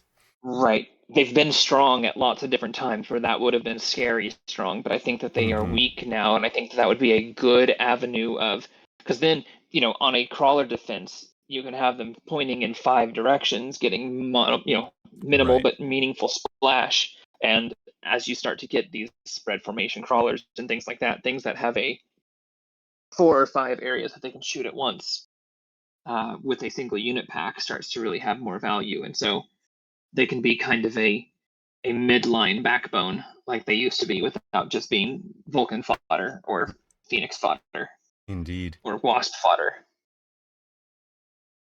So that is your overall tournament final. Congratulations to Dzemp, your champion. Really well done. Nicely played, sir. Dzemp winning the Dev Pro tournament. Stay tuned to this channel if you have not followed. Stay tuned because we are going to be announcing a bit more in terms of the pro level tournaments for Mechabellum. I have been asked by Paradox to host a tournament celebrating launch that will be open to all players. There will be qualifying pre-tournament, and then the qualifiers plus those who have already been invited will be facing off. But I certainly have had a lot of fun doing this. I had a whole lot of fun doing the Trash Masters. Tournament. Yeah, these tournaments are so much fun, and I love doing it. Doing DreamHack was a tremendous experience, and being asked by Paradox to do one for a cash prize to celebrate the launch of the game, to kind of let you guys who are have been playing the game for a long time, you're playing it at a high level. The last discussion that I saw was limiting the qualifying entry to have a entry to the qualifying tournament, you're going to have a minimum of 1,600 MMR to do it. I know the folks who have received invites know what the prize pool is. That has not yet been announced, and Paradox are still working on their final announcement for that. So stay tuned. We will be announcing that sometime in the next week, I believe, with full details about how to qualify, who all has accepted their invites, and how that is going to play out. But we are finished here. Big congratulations to Dzemp as your tournament champion, to Steelsane as runner-up. A huge shout-outs, congrats to Stoney and Clint Leetwood for putting this together.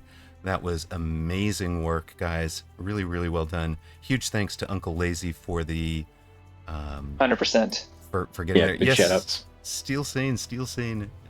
Hello. What was that? We had somebody join? Oh, we yeah, got a no, whole we're all- party here. Yeah, all the casters are in the booth. All the casters We've got have joined the us. whole party. We're all here. Welcome, gang. How's everyone doing? Good. Great tourney. Thanks, everyone. Yeah, seriously, you guys, thank you so much for showing up and making the time in your schedules to sit down and cast. It's really fun to showcase the strengths of this community, and I can't wait to sit down and watch the VODs. I'm going to be honest. It's going to be a great time. Maybe we should have a watch party. We should. We'll cast the cast of the matches. Yeah, we could have like One of those like commentary. YouTuber reacts to YouTuber kind of thing. But anyway, it was a great tournament. So much fun to watch. Thank you so much, Clint and Sony. I know that y'all were like the point behind this from the planning and logistics side of it, and I think that it went out really smoothly and was a ton of fun to watch. Really, really, really good job. Thanks to you both in particular for that. Of course, Pleasure. it was an Yeah. absolute pleasure, honestly. And now we're all eyes onto your next tournament, the big one. Mm-hmm. That's gonna be So really anything fun. you need, just say the word. Yeah, All right. well, We'll point me in the direction. We'll be there. All right. We'll certainly lean on you guys a bit. We're at the point of discussing how many folks to let into a qualifying tournament. And the more folks who are willing to support the tournament from the level that like Uncle Lazy did, etc., and the more casters we have, I believe Stoney and Pastor Drewski have both offered to cast rather than enter. Compete. They were extended the invitation to go either direction.